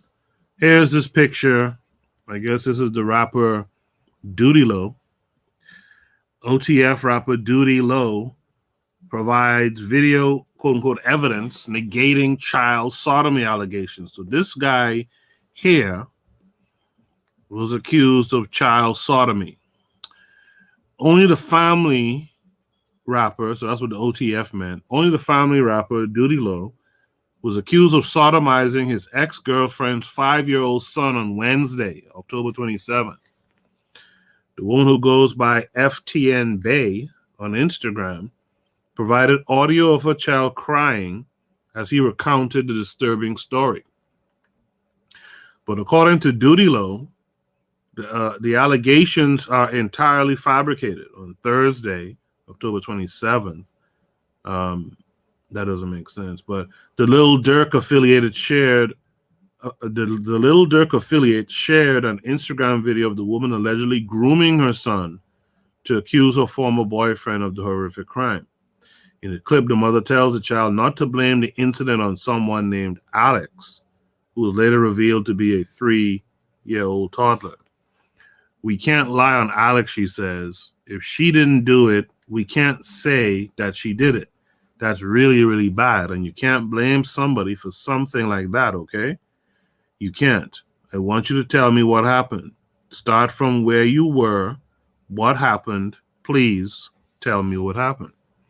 The little boy seems confused, so she adds, no, you said David did it. You said David did it in my room. Duty Low has also included 2 lengthy text messages from the mother who explains why her son initially blamed someone else. I guess I should play this. Let me see. We can't lie on Alex, okay? Because if she didn't do it, we can't say that she did it. Because that's really, really bad. And you can't blame somebody for something like that, okay? You can't, okay? So I want you to tell me what's happened. Start from where you were. What happened? Please tell me what happened. So where I hurt is when I sat down. No. You said David did it. You said David did it in my room. So the caption under this says, I was going to wait to post this, but this lady playing with my name, assassinating my character, accusing me of committing a crime against a child that is false. I got 4 daughters that love me and would never harm a child in any way. She is clearly sick and need help. This girl is pressed, and y'all believe anything. This video is the first video she made and sent to me. The one y'all heard is the 6th recording. She is grooming him to say this. She has been contacting my friends and family, harassing them for weeks. Y'all need to use your brain, because if this was remotely true, there would be evidence and I would be in jail. Hopefully y'all can wait the time it's finna take for this to play out, because I'm not about to sit back and allow someone to lie and defame me because she might ain't want her. Duty Low then claimed in the caption, the clip currently making the rounds is the 6th attempt at getting the child's story on record while adamantly proclaiming his innocence. I just read that. Skipping down, Duty Low appeared on Instagram Live with his attorney not long after the allegations surfaced. She says FTN Bay harassed Duty Low following her split and doctored the alleged evidence she published on Instagram. Just to start, people can't make certain accusations without evidence, Duty Low's lawyers stated. That's called defamation. A lot of people know what defamation is. Once you publish it, it's out there in the universe and the damage is done. By the sound of it, Duty Low and his attorney plan on vigorously fighting this case. Check out FTN Bay's original post. Is this? Let me see. Why are you about to cry? No. Baby, tell me what you have to tell me. I'm not about to cry. You what? I'm not about to cry. You look like it. So please tell me what's going on with you. When David. No, okay. When David put him so cute in my mind.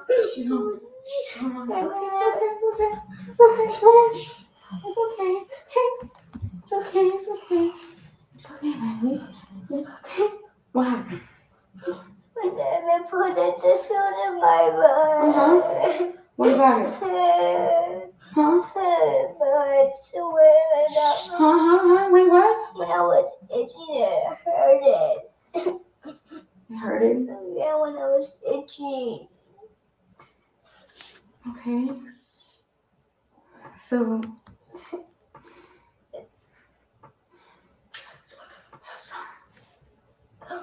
Does it hurt now still? No. Why didn't you tell me, baby?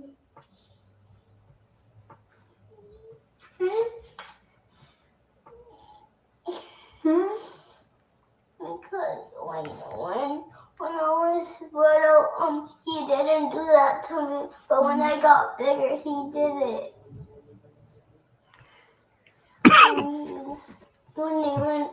When he was coming over at the house. I know he did it one time though, right? Yes. Okay. Yeah, so that's that story. The Prompt Acts. Well, what are your thoughts on this? Has he been arrested? Has he been arrested? It didn't seem so from the article. He did lawyer up, but it didn't seem like he was arrested. Did the mother go to try to find out whether there's any tearing or anything like this? Any kind of situation? She went to the hospital? The article doesn't seem to show that. Okay. See, I in two minds about this. Is very this kind of evidence is I understand the emotive issues that present themselves and just initially hearing something like this. Mm-hmm. I understand that you could, because you could get very upset about it, but you have to handle this very carefully, because if this guy goes to jail, even if they was to hold him on charges like that, they'll have a KOS order on him, straight up. Mm-hmm. So I think some more evidence and information need to come forward, because I hope this ain't a Me Too bullshit ass or he ain't dating me stunt. Because I'm telling you, man, you know what I mean? That's a tricky subject for me. For me it is.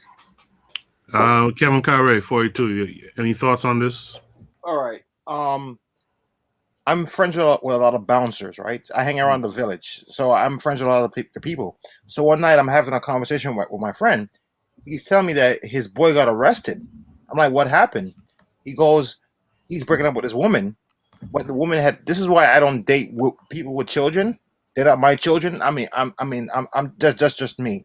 But he broke up with her, and out of spite, she said, "Oh, he was molesting my daughter," which he didn't do. That's not his character. But because he broke up, she accused him of doing that. And in this society, I'm not anti-woman, but the woman is always believed over the man. Mm-hmm. So he had to get a lot of people to attest in his favor that says, listen, this is not what this guy does. The character, I forgot what they call it in court, but you're preserving a person's character. But it comes to find out that it wasn't true. Mm.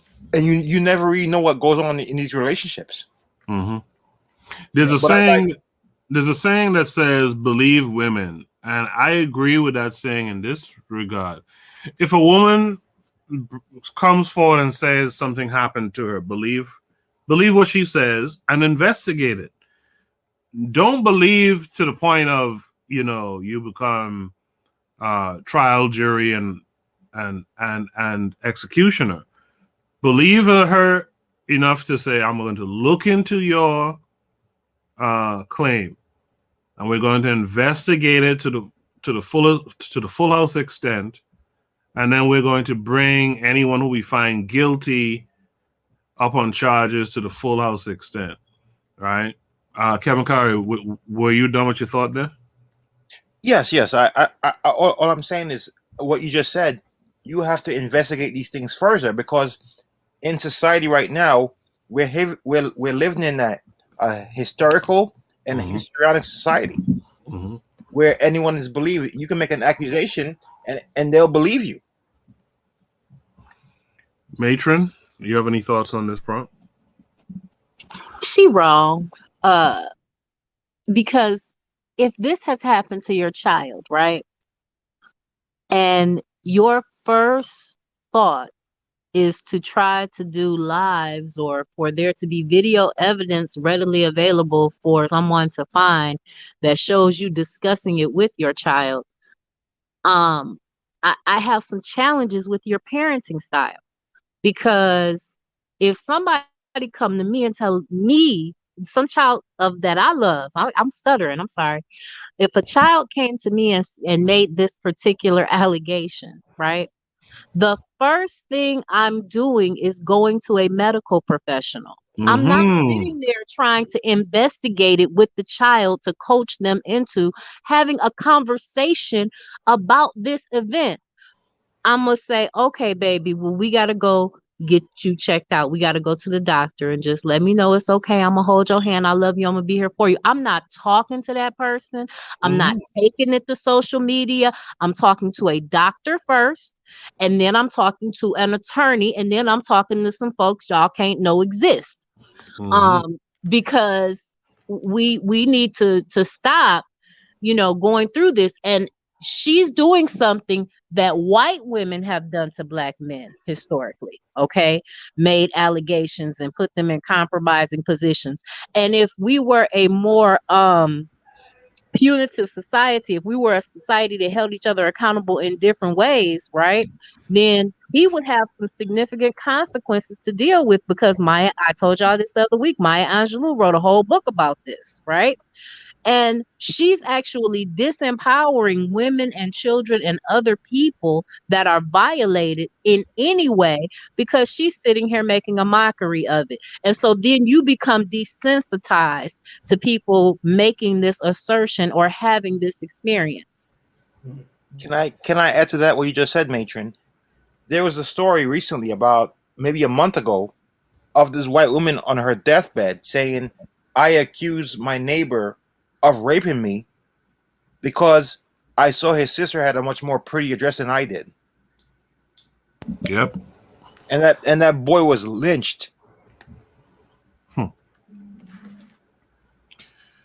This is why the feel-good conversations, that stuff that goes around, that the grifters like to peddle to make people feel, boost their egos, to make them feel like they're better than others.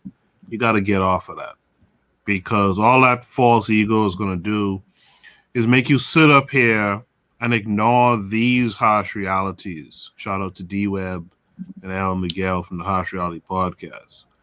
Right? That's all that does. Go ahead. And Coco, from dealing with you for these 20 years, I've always seen you. You're a scientist. You look at the facts. You don't just say, "Oh, okay, I'm just going to believe you, and I'm going to take this to the court." I'm a journalist, right? I do journalism. Not as much anymore, but there's an old saying: believe but verify. Yep. Necessary. So, but let's talk about this dude's name for a second. Duty Low? Like, what's going on here? Like, what? There's something to be said about how you name yourself. I mean, do you guys agree with that or not? If you have a chance to name yourself, there's something to be said about the name you choose. Correct? Remember, we're living in a new era. It's a new generation. These dudes, I find that these dudes, and it is another generation. I don't want to be critical of the younger generation, just like how we was criticized. But it seemed to me, man, that you remember hearing names like Knowledge Reigns Supremes over nearly everybody, and Rakim Allah, and these godly or scientific or these just bombastic names that go to the mind and the brain and the divinity divine and all these kinds of things. Look at these names now, but I really don't want to be critical of the young people, man. I'm gonna let them do their thing. I find it as different and weird and outside. Big Daddy Kane, these guys. Oh man, these guys. I don't want to be critical of the young people, man. Do you all? No, but criticism is good if it's constructive, right? There's something to be said about rappers. At one time they wanted to call themselves every Italian mafia name you could think of. Now it's all kinds of goofy shitty cuz and Lil this and Lil that. Yeah, baby this and baby that. You're telling on yourself. You're baby. Telling on yourself. Yeah, you trying to go back. Baby. You trying to go back to the womb. You trying to go back to the womb, man. You in diapers. Yeah. Remember they used to wear the word crib. Oh, goodness. I'm going to the crib. Yes. No, screw that. I'm going to the house. Yeah. Men build houses and go to their house. Not some crib. You grown ass goofy dude. Like you go into your house. Lil this, lil that. You trying to go back to the crib. Man. And not only that, you hate your mother while you're trying to go back up in her womb to be reborn, right? Because what type of images are we putting out there? What type of images say it again, Matron? Say it again, Dr. Matron. You hate your mother while you're trying to go back up in there and be reborn, right? Damn. Yeah. I try not to be critical of that, but oh goodness. The truth. Let's be real, man. These guys were born eunuchs. Their testicles were cut off.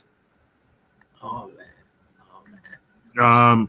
So this topic number 5 is actually connected to the next topic, which was very, very funny. On the other side, in fact, before I do it, let me post the Shoot the Breeze topic number 6, and you're gonna see it's connected to this topic in an interesting way. But what we're gonna do, I'm gonna post it here in the chat, and what we're gonna do is I'm gonna go to a commercial station ID break, and we'll be back on the other side of this commercial break. You are listening to the Bitter Medicine Podcast on KWAZ Radio. This is D Webb with the Harsh Reality Podcast, asking you to tune in where we tackle the news of the day that affects our community, only on KWAZ Radio.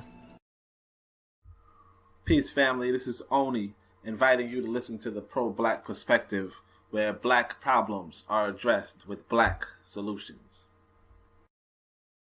Greetings, fam. Tune in to The Learning Curve with me, the revolutionary matron on KWAZ Radio.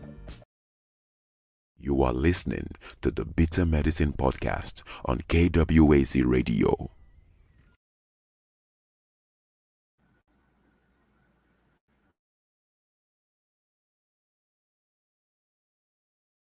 Greetings, everyone. This is Koku from the Bitter Medicine Podcast. I just wanted to jump on real quick and highlight a tweet made by the revolutionary matron of the Learning Curve Podcast on KWAZ Radio. She says in this tweet, "Buy black and support KWAZ Radio hosts. Buy a t-shirt today." You can go to t-shirtepiphanies.com/KWAZ-radio-merch. You can support all the hosts like Onitase from the Pro-Black Perspective, myself, Koku from the Bitter Medicine Podcast, the Harsh Reality Podcast with D Webb and Al Miguel, and last but not least, the revolutionary matron from the Learning Curve Podcast. And I just wanted to show you, also, you can look at and see some of the first shirts that we have here. We have a lot of size options for you guys to choose from. So make sure go ahead and support each of these shows by purchasing a t-shirt today. The reality is that when you buy merchandise, support of one of your favorite shows on the network, you help to make that show even better, right? And by purchasing and wearing these t-shirts, you are showing people around you that you are included in the culture that we are creating at KWAZ Radio. All right? Buy it because you love what we're doing. Buy a t-shirt because you want to be a part of this thing that we're creating, right? And buy it because you want to show people that you feel united with the subject and the cause of the shows on KWAZ Radio. I'm Koku from the Bitter Medicine Podcast. You guys be good. Peace.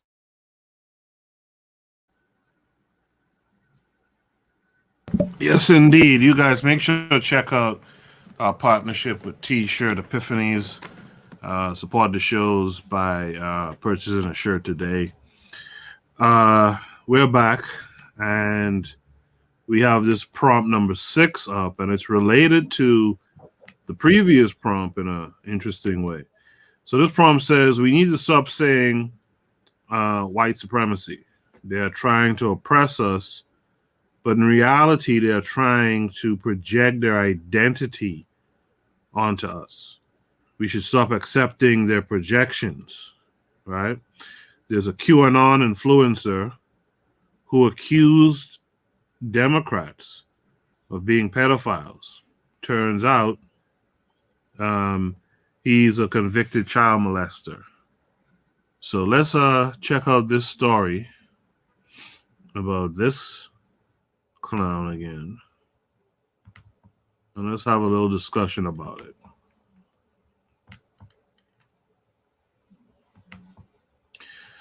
So, QAnon influencer who accused Democrats of being pedophiles turned out to be a convicted child molester. David Trent is a QAnon personality who has 20,000 followers on his BitChute channel. In some of his videos, Trent, real name David Todeschini, I guess I should do this other thing to read the article. In some of his videos, Trent, real name David Todeschini, calls Joe Biden a pedophile. Todeschini is himself a pedophile, convicted of abusing an 8-year-old boy in 1990. Right? A mid-level QAnon personality who often accuses top Democrats of being pedophiles is himself a convicted child molester. David Todeschini, who's 70, runs a medium-sized channel on BitChute, an alternative video sharing site like YouTube called Net4Truth USA. In several of his videos, Todeschini has said Democrats are pedophiles. In the title of one recent video, Todeschini wrote that President Joe Biden was a chomo, which is prison slang for pedophile. Okay. QAnon followers claim that there is a deep state of senior Democratic Party political CEOs and celebrities that run a sex cult involving children. There is no evidence of this theory. However, records show that Todeschini is in fact a pedophile. In 1990, he was convicted of coercing an 8-year-old boy into sexual acts in 1987, as noted on the New York State Sex Offenders Register. The news was first reported by Right Wing Watch. Todeschini, who is known as QAnon circles as David Trent, is classed as a level 3 threat by New York State, meaning he has a high risk of repeat offense and a threat to public safety exists. He was released from prison in 2006 and said in a recent video that he now lives in North Carolina. His BitChute channel has more than 21,000 followers, and some of his videos have amassed over 100,000 views. Todeschini has previously had a number of his YouTube channels removed, according to Right Wing Watch. Todeschini told Vice News in a recent interview that he also believes in the Frazzle Drip conspiracy. Adherents believe that a video exists of Hillary Clinton torturing and drinking the blood of a young girl. Todeschini has said that he was in Washington, D.C. at the time of the January 6th riot at the Capitol, but it is unclear whether he entered the Capitol himself. So that story, QAnon influencer who accused Democrats of being pedophiles, turned out to be a convicted pedophile himself. And the significance of that story to the prompt is, I guess the idea is that by saying white supremacy, you make these folks out to be above you or to be supreme, and to the point where when they hear you're saying it, they feel themselves supreme. And what you got to understand as well is that what they're trying to really push is their psyche onto our, to push it on us, right? To override our own psyche and replace it with theirs.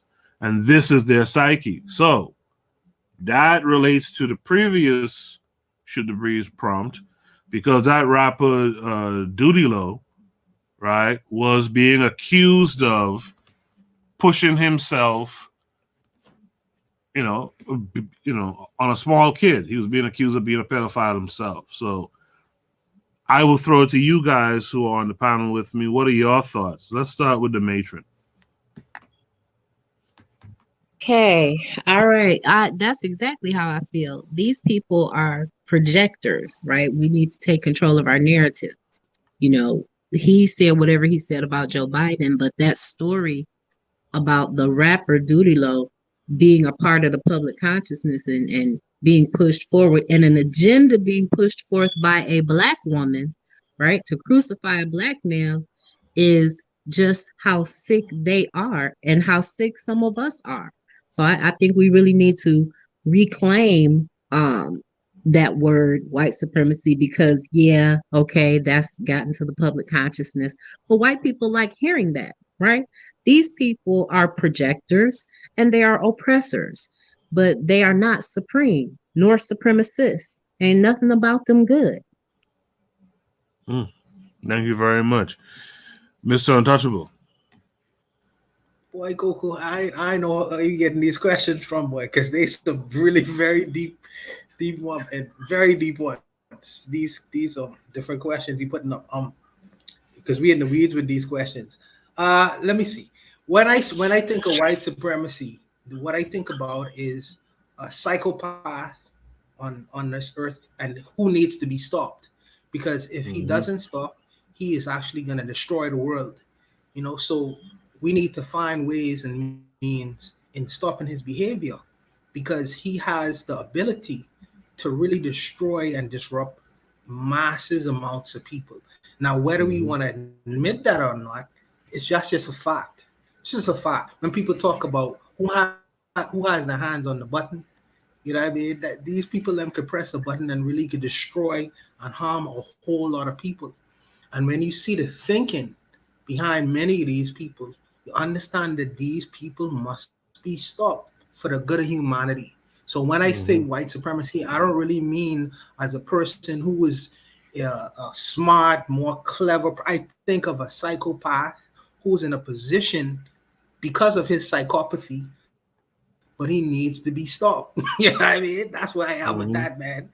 Molestation and cross-dressing and just weird stuff, man. He just needs to be stopped.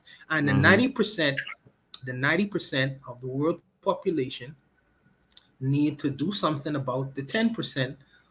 Some people in the 10% who is trying to seek to really mess up humanity. But that's what I mean when I think of white supremacy. But I'll leave the rest of my commentary to Kevin. Correct. All right. This is a thought amongst all our grandmothers in the Caribbean. There's a saying, how did the fish get caught? Can y'all interject? How did the fish get caught? Him open him mouth. You see, what they say when you point one finger, 4 fingers point back at you. I digress. We seem to not to have anybody in the chat speaking, but yeah, these folks, their history tells on themselves. These folks are deviant.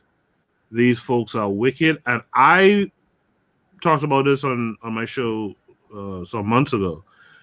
I don't mind the terminology white supremacy only because it denotes something entirely and utterly wicked, right? Mr. Untouchable talk about the psychopathy, that the fact that these people are psychopaths, right, and sociopaths too, by the way. But that term to me, because it's so ridiculous a term, right? It just tells you how just utterly destructive, evil, etc., these folks are. So that's the only reason why I tend to still use it. But the reality of it is, what people should understand of it too is that it's really fundamentally white nationalism. It's about them having and maintaining nationhood, having and maintaining power, right? Matron? I can agree with that. It's just that sometimes, I like to pick my words differently, only because our children are watching the news with us. And we oftentimes don't stop to have those conversations with little people, and they are subject to so many things in this world. And as a tool to help them gain control of a reality that they can choose to live in, because I work with children, and so maybe that's why it's such a simple thing. But I definitely understand the more adult, evolved thought. but I just don't, and I can appreciate it, and I do still use the term, okay, but it's just where my mind goes when I hear and see these words, to give them an opportunity to really say, no, they're trying to oppress us, and they're just projecting themselves and their identity onto us, because that will give especially a younger mind, and even within our consciousness, an opportunity to better rebuff it. But at the point that we go, white supremacy, even though we think other thoughts about it, then we're looking at the double and triple consciousness of the African, having to say, well, white supremacy is this, and well, but then if I talk about, well, this black supremacy or global African supremacy or whatever it is that we talk about, then that becomes a different thing. So it's just, like I said, I talk to kids a lot, and I'm just trying to help people that have children, especially, when you're trying to shake their consciousness to give them a better understanding that's a little bit more empowering. Absolutely. I get that too. I mean, I have no problems with folks who don't want to use it per se. If you just want to say white nationalism or something, that's fine by me as well. My personal preference is what I was referring to just now, just like you were referring to your personal preference. It's all good to me. Once we understand what it really means, it's about them maintaining power, them maintaining their nations, right? It reminds me, though, this prompt and this whole discussion, when Africa Bambaataa was being accused of sodomizing a man when he was a younger boy. It came out a couple years ago. I heard this guy who used to be on Hot 97, whose name just escaped me. Star from Star Buckwild. He said this thing, and I was taken aback by it. He said, well, pederasty, right, where grown men lay up with little boys.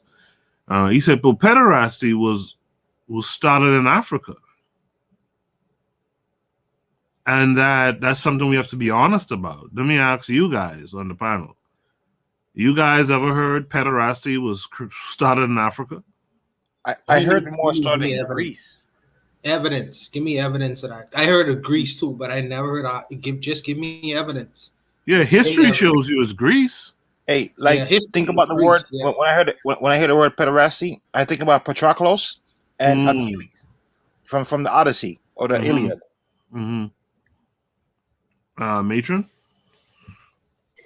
Yeah, when I hear that word, let me say, no, I've never heard that it started in Africa from Africans, right? I do know that the Greek patron system worked like that. Mm-hmm.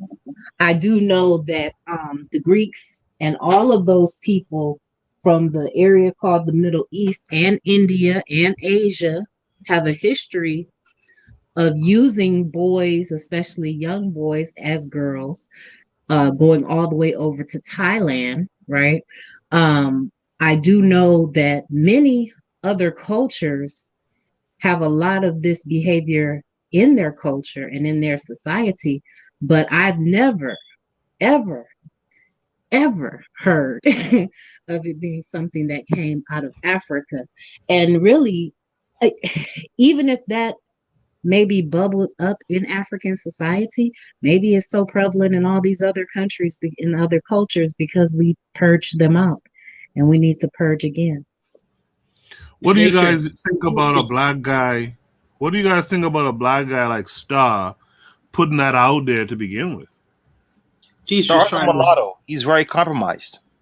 He's just trying to sell subscriptions. He's just trying to get people to watch. He's just trying to get people. Because I am reminded of I think in Greek or Roman mythology, you have the little boy with the bow and arrow, and he slings it. I forget the name of the little boy. Cupid, that's his name.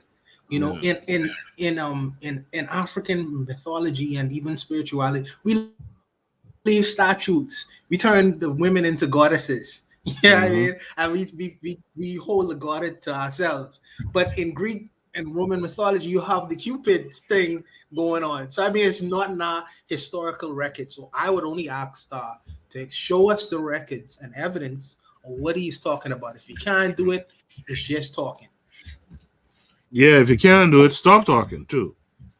You know, like stop putting that out there. I was really taken aback by that, and I was trying to figure out because he's like he like an independent podcaster now, if I'm not mistaken, and you know, is he trying to get people to buy into his product? Like, why would you know, is he trying to get white folks in particular to sponsor his shows or whatever? Why would you put that out there when there's no history of that out there? You know. So Anti-Africanism. I'm sorry. no. Go ahead. No, I find that anti-Africanism in these spaces they sell well. As the more anti-African or anti-black or anti-black immigrant, whatever you want to call it, that you could be, your subscribership goes to a phenomenal. It raises to a phenomenal rate. And these guys are just trying to live off of YouTube, and they understand that being an anti-African or Afrophobic, it sells. Just like the YouTube video that I wanted you to have a look at, you know, with the young lady. I won't talk about. Oh yeah. No. It's coming up soon. Okay, so like I say, this whole idea of being anti-African, it sells as much as good information that between you and Matron give on a weekly basis, which I appreciate. The knowledge, historical, whatever, the viewership is low because you have to bring something to the table, and plus it promotes Pan-Africanism and looking at the black man or the black male or the black image in a positive light. You always see a low subscribership.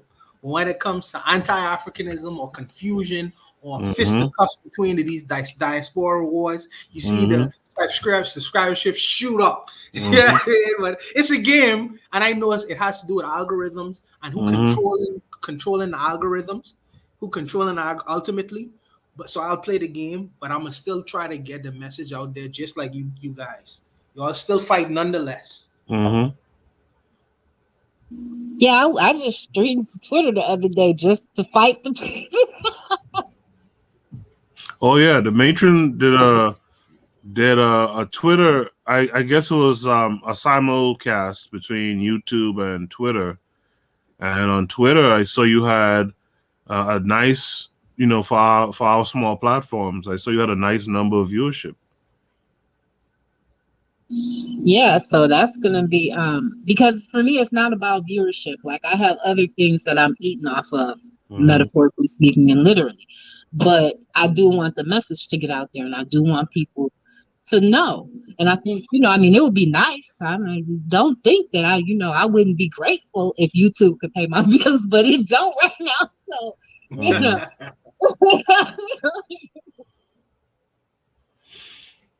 So yeah, I think we did a good job with that prompt. Let's go to the Shoot the Breeze prompt number 7 tonight. And Mr. Untouchable, we're gonna get to that very important topic that you just brought up in a bit. But our Shoot the Breeze number 7 topic is KWAZ's observations of Jamaica and the way the media portrays Jamaica. KWAZ, you take the floor. All right, greetings, everyone. So I'm going to read to you what the United States State Department said about going to Jamaica, right? And I'll tell you where I stayed these last 4 days. It says, Jamaica Travel Advisory, says September 7, 2021, Jamaica Level 4, do not travel. Do not travel to Jamaica due to COVID-19. Exercise increased caution in Jamaica due to crime. I'm going to come back to that. Some areas have increased risk. Read the entire travel advisory, right? Okay, let me go down. Country summary. Violent crimes such as home invasions, armed robberies, sexual assault, and homicides are common. Sexual assaults occur frequently, including at all-inclusive resorts. Local police lack the resources to respond effectively to serious criminal incidents. Emergency services vary throughout the island, and response time may vary from U.S. standards. U.S. government personnel are prohibited from traveling to areas listed below, from using public buses, and from driving outside of prescribed area of Kingston at night. Okay, if you decide to travel to Jamaica, whatever. It says, see the U.S. Embassy's website regarding COVID-19, blah, blah, blah, blah. It says, avoid secluded area or situations. Do not physically resist any robbery attempt. Be aware of your surroundings and keep a low profile. Can you guys hear me? We couldn't hear you for a while there. So go back to what you were starting to say for yourself, your observations. Okay. All this they put on the State Department's website. Excuse my language, Koku. I know it's your show, but it's BS. I was in West Kingston, Jamaica. That's where I grew up as a child, right? The hurricane in '88 hit it really bad, but people came back. Okay, there's like a beef in Kingston, right? There's between Denhamtown, where I was born, and Tivoli Gardens, right? There's a beef.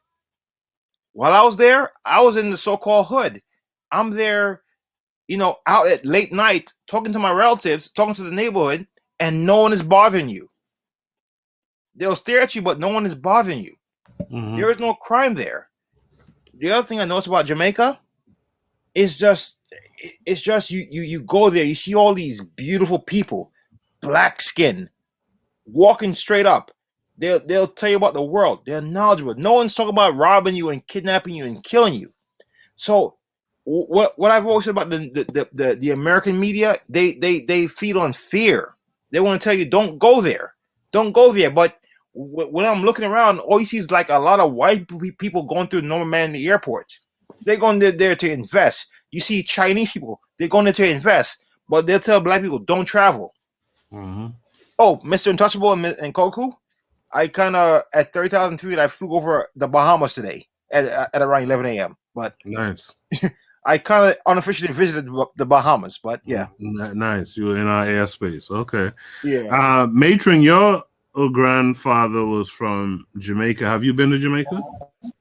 I have not been to Jamaica. That's why I'm an advocate of us doing something in the islands, as KWAZ, right? But no, I have not been to the islands. I don't even know much about that side of my family, but my suppositions about him being a part of the Talented 10th are because in the 1940s, he had went both to seminary. He did a semester at Oxford. It's the one term that they say is missing from their records. And he was an electrical engineer. So I suppose that my grandfather was actually a part of the Talented 10th. He wound up hooking up with my beautiful grandmother from that dirt in Mississippi. And here I am today, 2 generations later. Yeah. But I want to conclude. Visit. The moment I left Florida into Cuban airspace, I felt that New York shit, it was gone. I felt happy. And the moment I landed at Norman Manley Airport, it was beautiful. Because when you're in the United States, the frequency of this land is different. When you get to the Caribbean, it's totally different. It's like it's recharging you. Mm-hmm. It's like you're there, they sow so much fear into you to prevent you from going there. I'm like, there's a gold mine, not just Jamaica, but I suspect the rest of the Caribbean. There is so much money. And I listen, Miss Untouchable, are you there? I'm here, bro. Yeah. I'm here. I listened to what you said last Saturday. Stop going to Miami. Yeah, you're saying stop going to Miami. Spend your money in the Caribbean. Yes, Yo, man. Yes. there is so much blasted fun in the Caribbean. Yo, I'm gonna be real with you. I was in my first day there. I came down. I put my bag in. With my relative. They're like, so my late. I must say this. Please say a prayer for my father. He passed away in September, right? But we buried him 2 days ago. God bless his soul. The Most High will take his soul. But when I came there, we our condolences, by the way. Huh? Our condolences for sure. Condolences, thank you. Mm-hmm. Thank you. He was a great man. So I could never live up to his legend. But when I went there the first day, I went into the mountains. Oh my God! You should see the houses there. And I suspect that with the Bahamas, with Trinidad, with Barbados, St. Vincent. I can't name all the Caribbean, but you get my point. Mm-hmm. Beautiful. intellect. I mean, I'm like, they're saying it's violent, but here in New York, I'm reading the news in Jamaica. I'm showing my friends. I'm like, look, this guy got shot. This guy got shot. There is nothing going on. I'm in the hood, the quote unquote hood. No one's bothering you. Only thing that's annoying is those goddamn bikes. You know, they're annoying, but it's beautiful in the Caribbean. Go there, please. Listen to my plea. Go there, Haiti, DR, wherever. You don't like Jamaica? Go somewhere else. It's a beautiful place. Don't waste your time in these countries supporting these other people. I'm sorry. Support, being there, being around black people. Beautiful black, like dark-skinned people, being there. It was a beautiful experience, and I was only there for 4 days. Right now, as we speak, I'm planning to go there during Thanksgiving vacation into late Christmas. Nice. I want to go back. I don't want to be here. I want to be in Jamaica. I want to be out of St. Kitts, Bahamas. That's where I want to be. That beautiful sun. Sound like the Caribbean change Kevin life, man. No, I'm being real with you, man. My friend today at the restaurant, he said, "Yo, you look different." You know, till I got back with the custom, they're like, "Oh, where you been? Jamaica. How many days you were there? 4 days. Were you there for a funeral?" I'm like, "So anything to declare? Yeah, I want to go back." And they started laughing. The Caribbean is a beautiful place. They're lying to you about the crime there. Listen, anywhere you go, there's crime. If you're not looking for trouble, trouble won't find you. You looking for trouble, it will find you. There is no violence. People in the Caribbean are hustling. They're there to make money. They're not there to just try and kill you and kidnap you.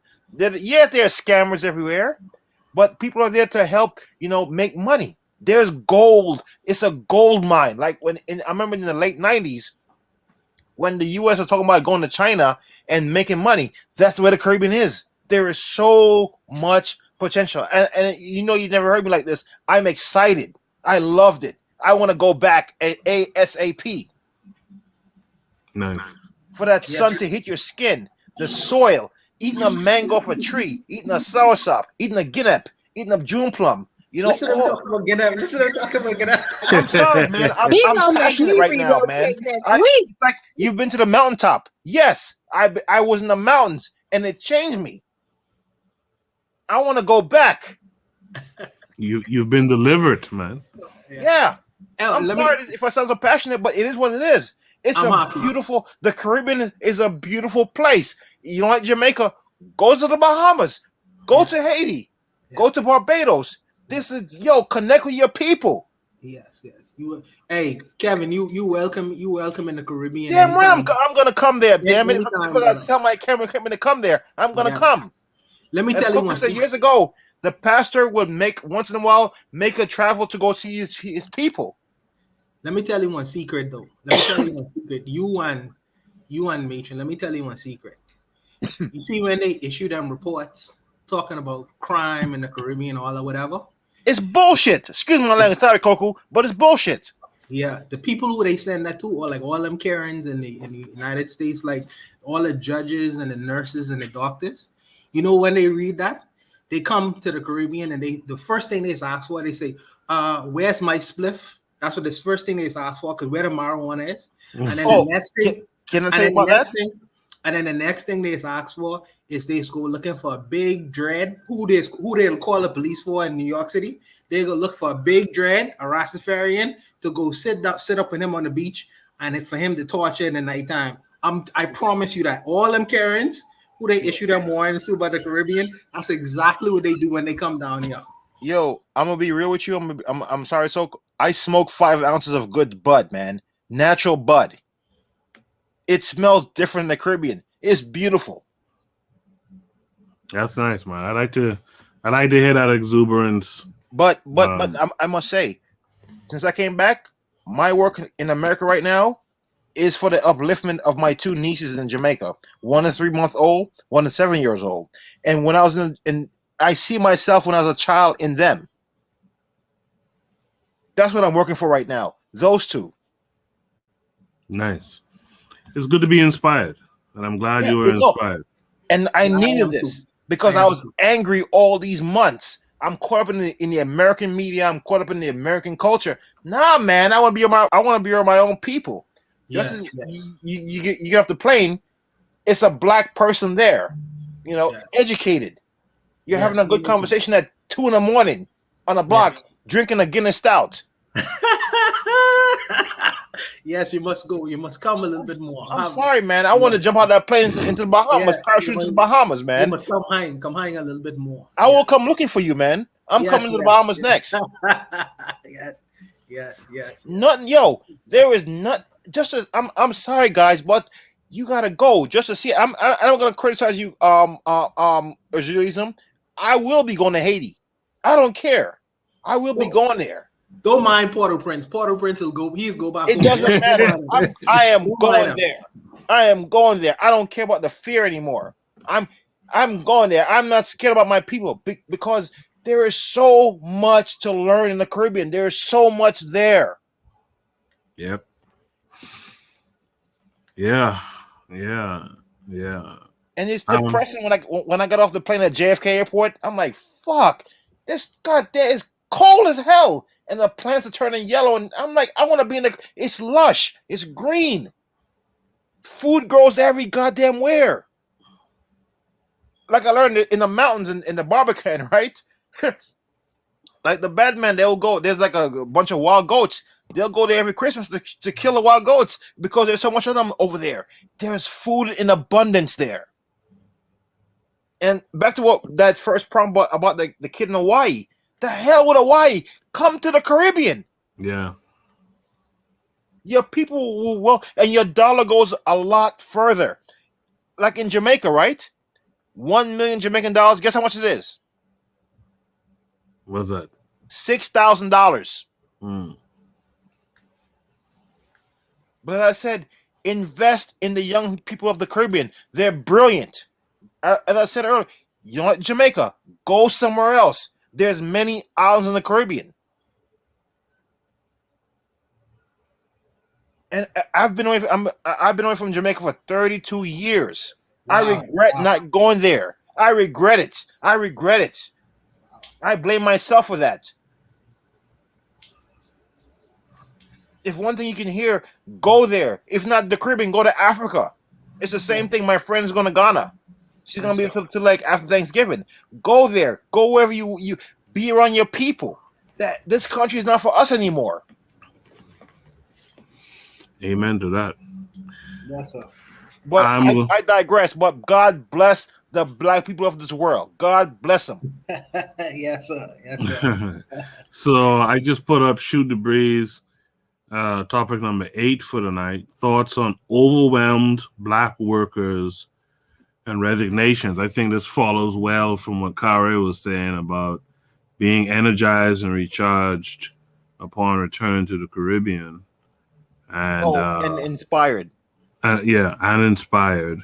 And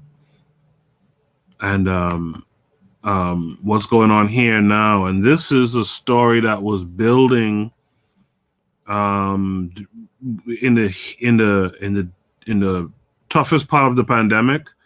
This story was coming actually this story was really coming up heavy when they started opening things back up from the pandemic. I'm going to share my screen so I could read the article to you guys. Oh, I'm sorry, Koku. Can I say one more thing? Yeah, go ahead. My aunt and I, we never got along for like almost since the early 2000s, early 90s. We got along well when we got to Jamaica. We got along really well. Whatever happened in America, that's the past now. That's good to know. That's good to know, for real. So here's the article. Overworked, no additional pay, and overwhelmed. Black workers share why they joined the Great Resignation movement. Millions of resignations are hitting businesses and companies across the nation amid the pandemic as workers are rethinking how they will earn a living, and black workers may stand to gain the most at a time when diversity efforts soar among companies. People are reassessing. Black people, other minorities, and women are assessing, is this the right fit for me? Can I do better somewhere else? Said Black in HR magazine writer Joanne Courtney. Courtney says at the height of the pandemic, when much of the workforce either lost jobs, were furloughed, or transitioned to remote work, they weighed the pros and cons of their jobs and something surrounding the work experience, and everything surrounding the work experience. I don't want to sit in traffic an hour each way every day.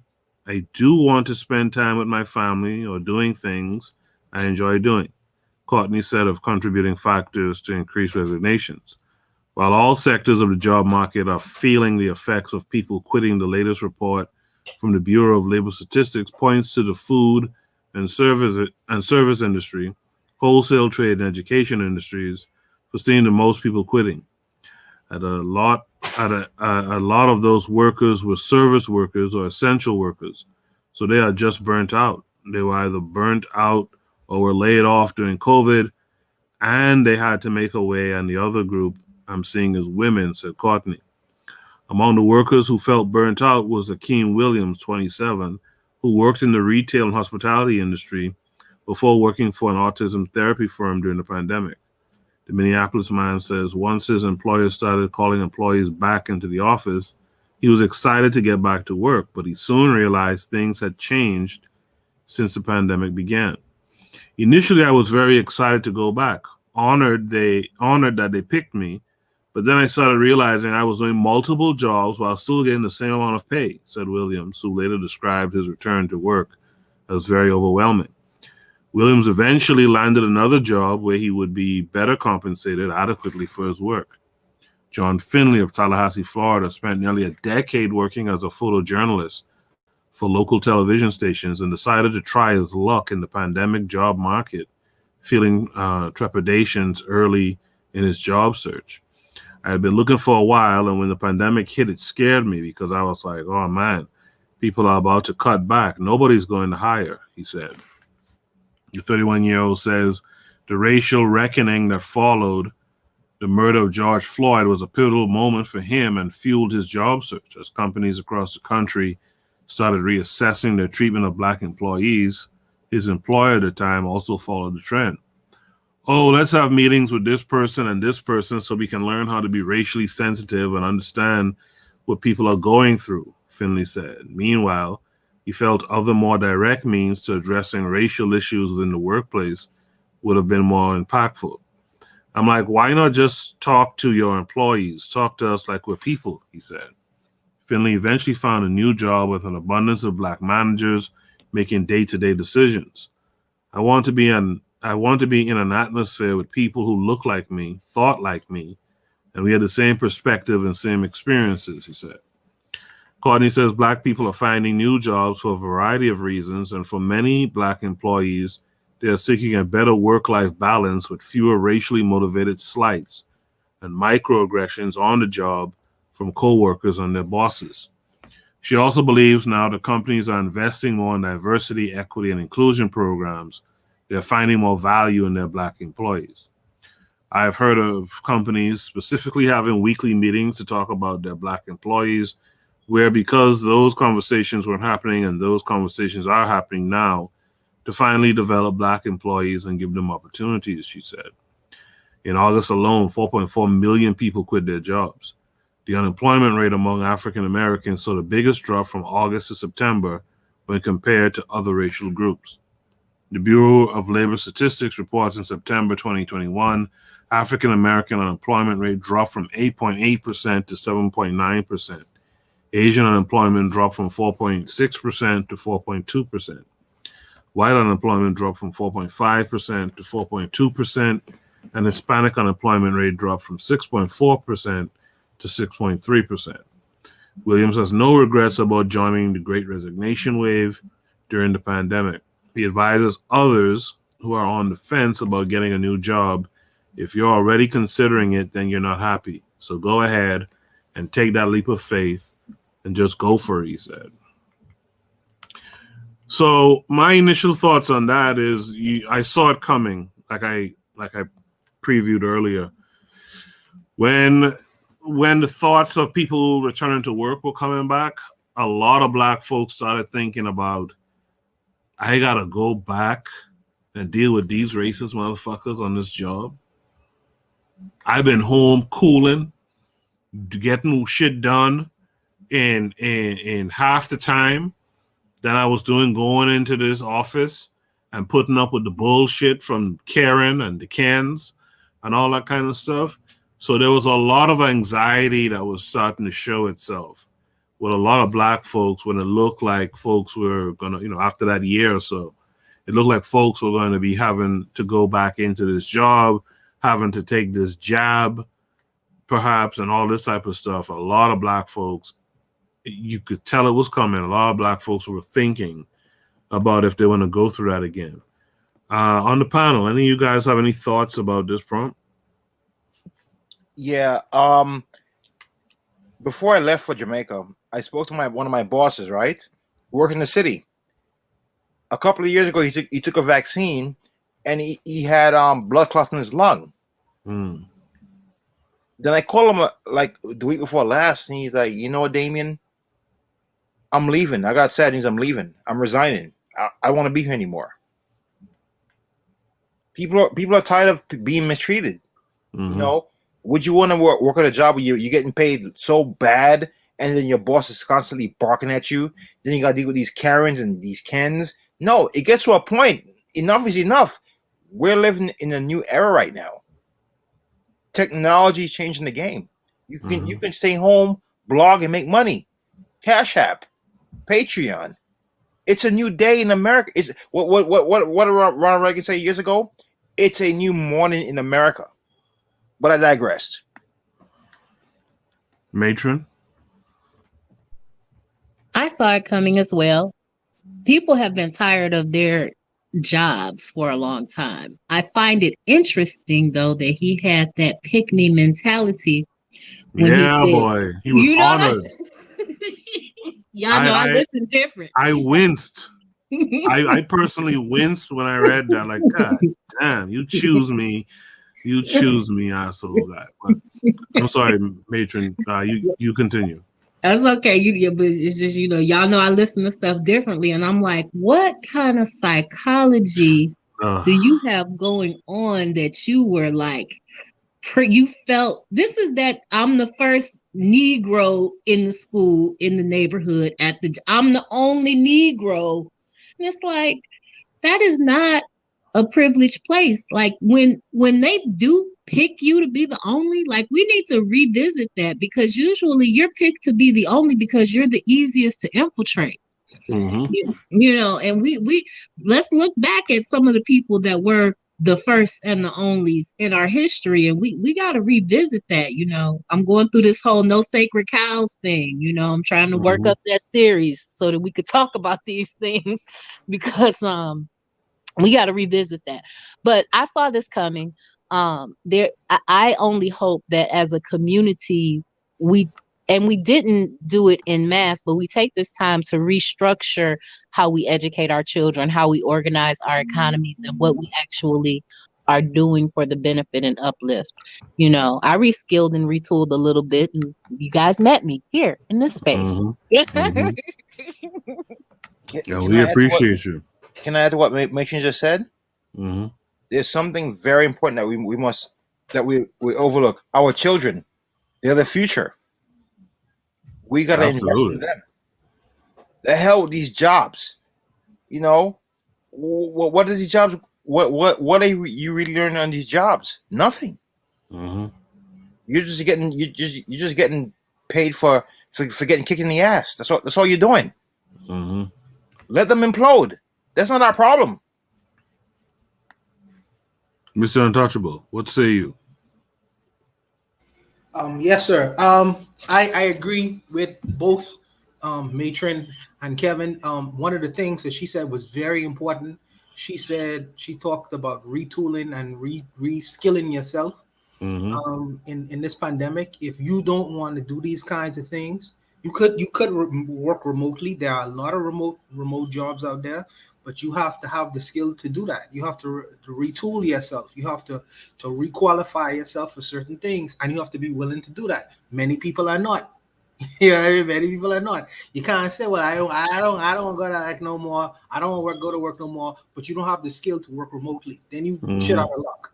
Another thing too is I'll ask myself, if I've been in an industry or providing a particular service for many years, then I would have acquired a lot of know-how about that specific skill or service. Is that specific skill or service, am I able to market that skill, you know what I mean, to the rest of the world via the internet, what have you, package it, market it to the rest of the world, and are other people willing to buy what I know, whether through consultation or just creating a little program or even like a course where I could sell it on Udemy or wherever have you, sell it for $20 a time, you know, to the rest of the world, and will people be willing to pay for what I know? Kevin understands journalism. Many people would be willing to buy that. Many people would be willing to buy a course in understanding and know-how about the ins and outs of journalism. So what does he have to do? He has to create a format, you know what I mean, where people will be willing to buy that. That's a simple exercise if you don't go back to work. But that's where I am with that. Well, Mr. Untouchable, you give a person a camera and say, go to that island, and you get footage of your people. Yes, sir. The most positive images. The hell with those negative images. Get the positive images and put it up there, and you will see it's like attracting flies to honey. Yes, bees sir. to honey, not flies. Flies go to shit, but bees to honey. Yes, sir. Yes, sir. You are a photographer. That skill right now on Udemy. I mean, people are buying photography courses like wildfire. So I mean, these are things, these kinds of skills that people have acquired in their daily 9-to-5 jobs. All they need to do is remarket them and sell them in another type of way, and people will be willing to pay for that service. Like I say, whether through counseling fees or as a course, just something to consider. Just something to consider.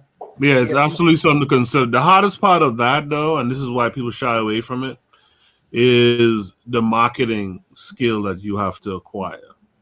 And a lot of people, one of the hardest things for a person to do, I think I was talking to the matron about this, but one of the hardest things for a person to do is put themselves out there. You know, if you're a person who's a singer-songwriter, it's hard for you to put yourself out there. If you're an artist or a photographer or an actor or something, it's hard to put yourself out there. That's why people will take the job, because the job only requires you to market yourself in that interview. And after that, you're just like a drone, you know? Kare, you want to say something? Koku, fuck the job. My career is to put positive images of Black people. I'm gonna send you some images and some videos of what Jamaica looks like. Right. I'm gonna show you. Wait, hold on, Mr. Untouchable. But I'm gonna show you what the ghetto looks like. You think it's a ghetto? It's not a ghetto. It's not. My job is to put the best image of Black people. Even if I'm not in Jamaica, I can be in wherever. I'm gonna put the best image of that gangbanger. He has a story to tell of why he does that. That's my job. Who was who wanted to say something next? Was it the matron? Matron, you could go. Thank you. I just wanted to say that as we look at retooling ourselves and the different things that we need, instead of being a producer that has to take, 30-40% from one artist or 2 or 3 artists, right? You could be an online promoter, take 10% from everybody and really roll the bank. You could be a Forex trader and say, listen, I'm organizing an investment firm. I'm gonna manage this for you. I just need $10-20 a month or whatever it is. So, a whole nother part of that is, I'm gonna tell you my truth, right? There are specific things that I'm interested in learning how to do, right? Or retooling or upgrading my skills. But there are other things that I know will make me money, but they will not serve my people, right? So when you have that type of passion and drive, or you have a different desire, or you've become highly skilled in an area, paying someone to do what you can't do or don't want to do is never the problem. It's finding that person that's willing to say, I'll do this for you instead of telling you I'll sell you my system. I understand that it has a this.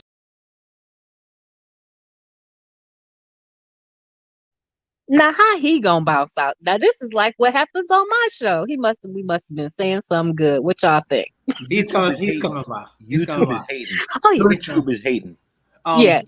The only how I would respond to that is I would respond to it like this.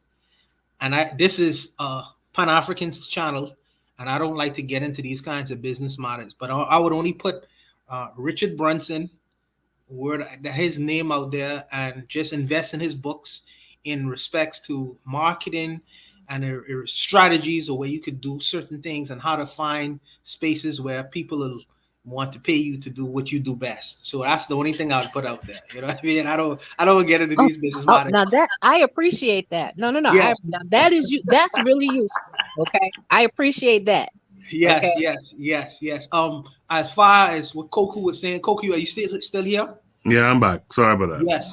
Koku, we would have talked about something called risk and reward benefit the other day on your last podcast, and we were saying that if you are willing, people don't want to do certain things, which you are right. Because they are lazy. Some people don't want to think, but really thinking is the highest paid job in the world. But that's neither here nor there. If there's no risk to what you're doing, there's no reward. If you want to have a phenomenal life, you have to be willing to take phenomenal kinds of risks. Oh, yes. That's what it is.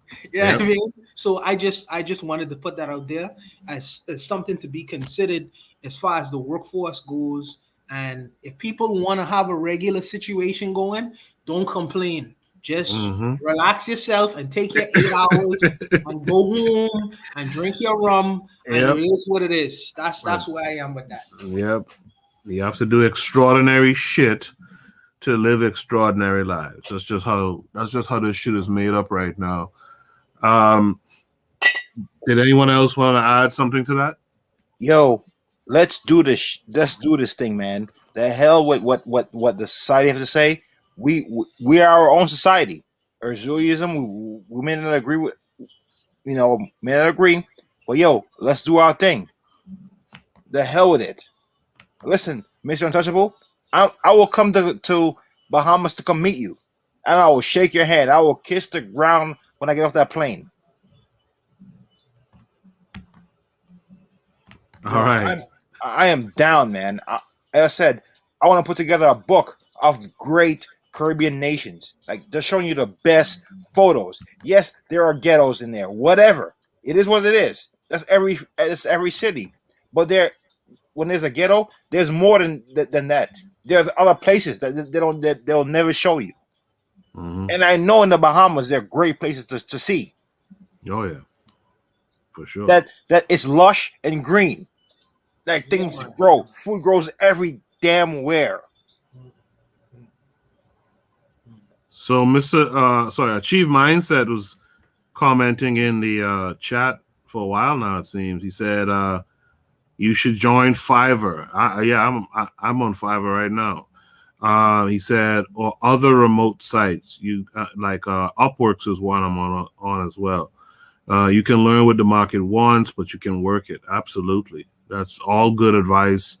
You should have several streams of income anyway, so that if you have to get rid of one, you don't suffer. That's the key to this whole conversation too.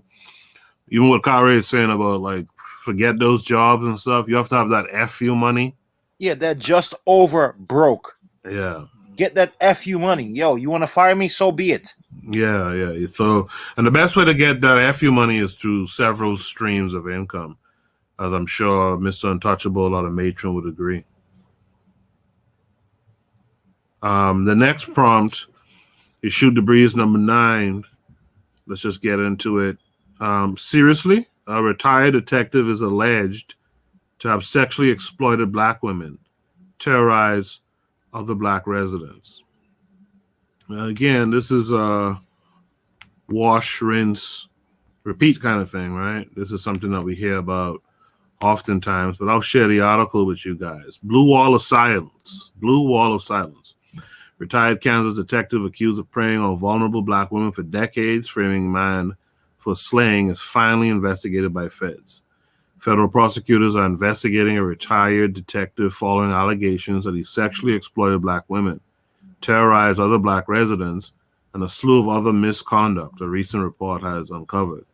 According to CNN, former Kansas City, Kansas Police Department high-ranking detective Robert Golubsky has been accused of sexual assault, retaliation, and corruption. If your name is Golubsky, I expect you to be accused of sexual assault, retaliation, and corruption. In one incident, Golubsky allegedly framed a black man for 2 murders that he was later acquitted of.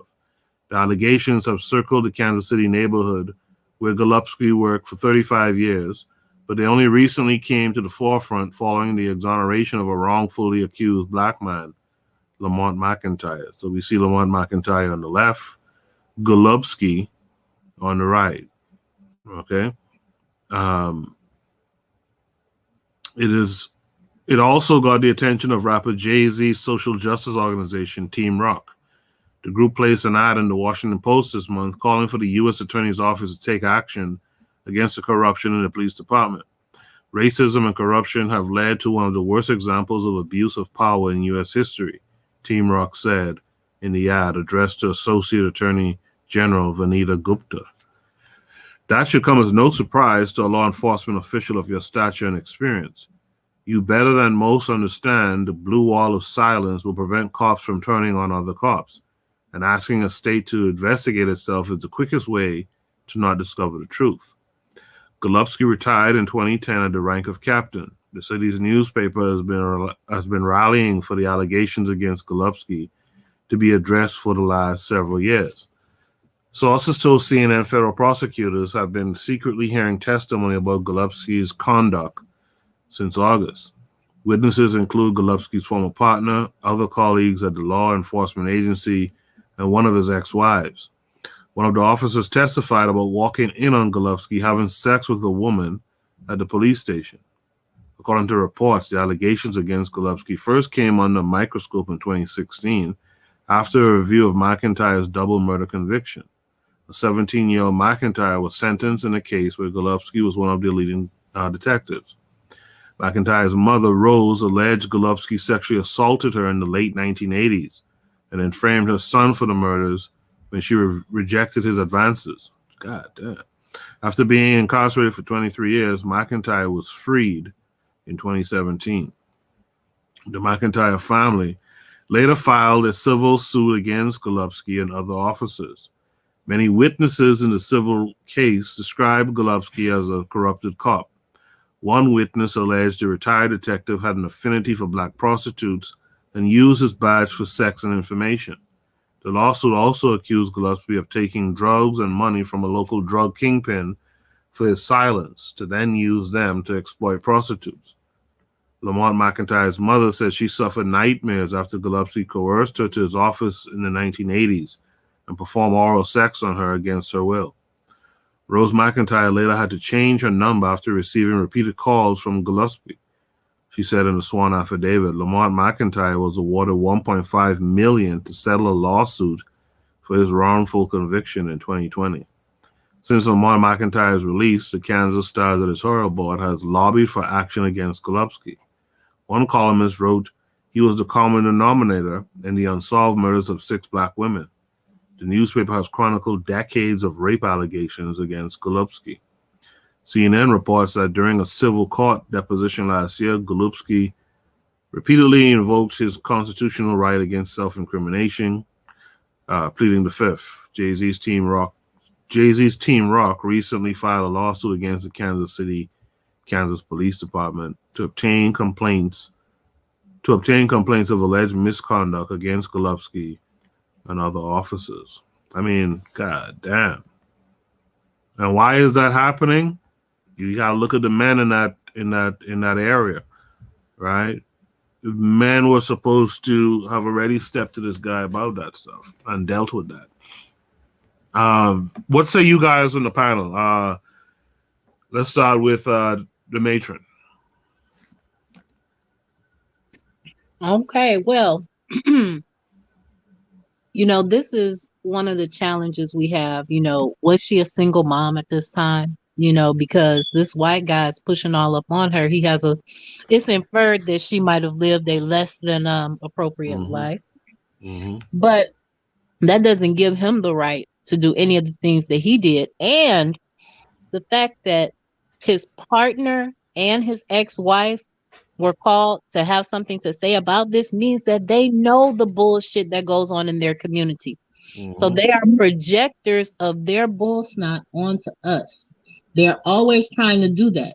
And until we collectively say no more, our men stand up and have discipline. Our women get reined in by the dumb stuff that they're doing. And we say, this ain't us. Stop accepting what they say of us. These people are corrupt and wicked. And we need to go into communities where we can both establish our code of behavior, protect and defend it, and maintain it. Okay? Because they're going to continue being them. And they're going to continue terrorizing us. And if we don't have havens, then they are on a path to annihilate themselves and to genocide us. And if you want to participate in my group, I'm reading the We Charge Genocide document from 1951. So, that's a good read. It's a good read. Cool.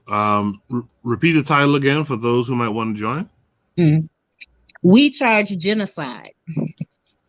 W.E.B. Du Bois and several people from the African American and Jewish societies paralleled what was happening to the Negro circa 1952 to what had happened to the Jews. And they actually went to the United Nations and charged the United States with genocide because there were all of these people that were being lynched and murdered at the hands of law enforcement. So this is not new. We've been here before. We've been here many times before.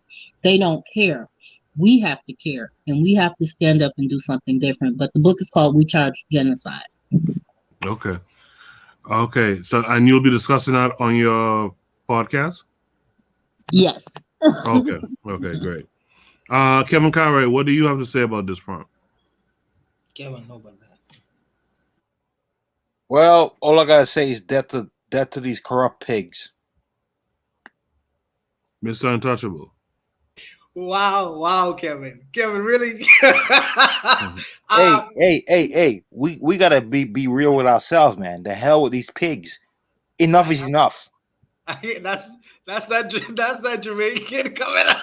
Hey, listen, Jamaica is where they send all the problematic slaves. A lot of them. We are what we are. If you look at the factual, this case is reminiscent of this other police officer. His name is Daniel Holdsclaw. Yep. He almost committed it's really the exact same kind of crime. The same stuff. He got like a couple hundred years in jail. Yeah. And this guy, I think he's walking free. My comments is in agreement with my brother Kevin and my sister Matron. I can't really express myself like I really would like to, because I understand the platform. Right. But when you do these kinds of things, say it. No, because I want this video to stay up. When you do these kinds of things, I like I say, there should be consequences, and I'll just leave it there. Yeah, a community that has a bully is supposed to come together and take out the bully. That's just the bottom line. I like what Urzulism just said. No warriors, no protection, no soldiers.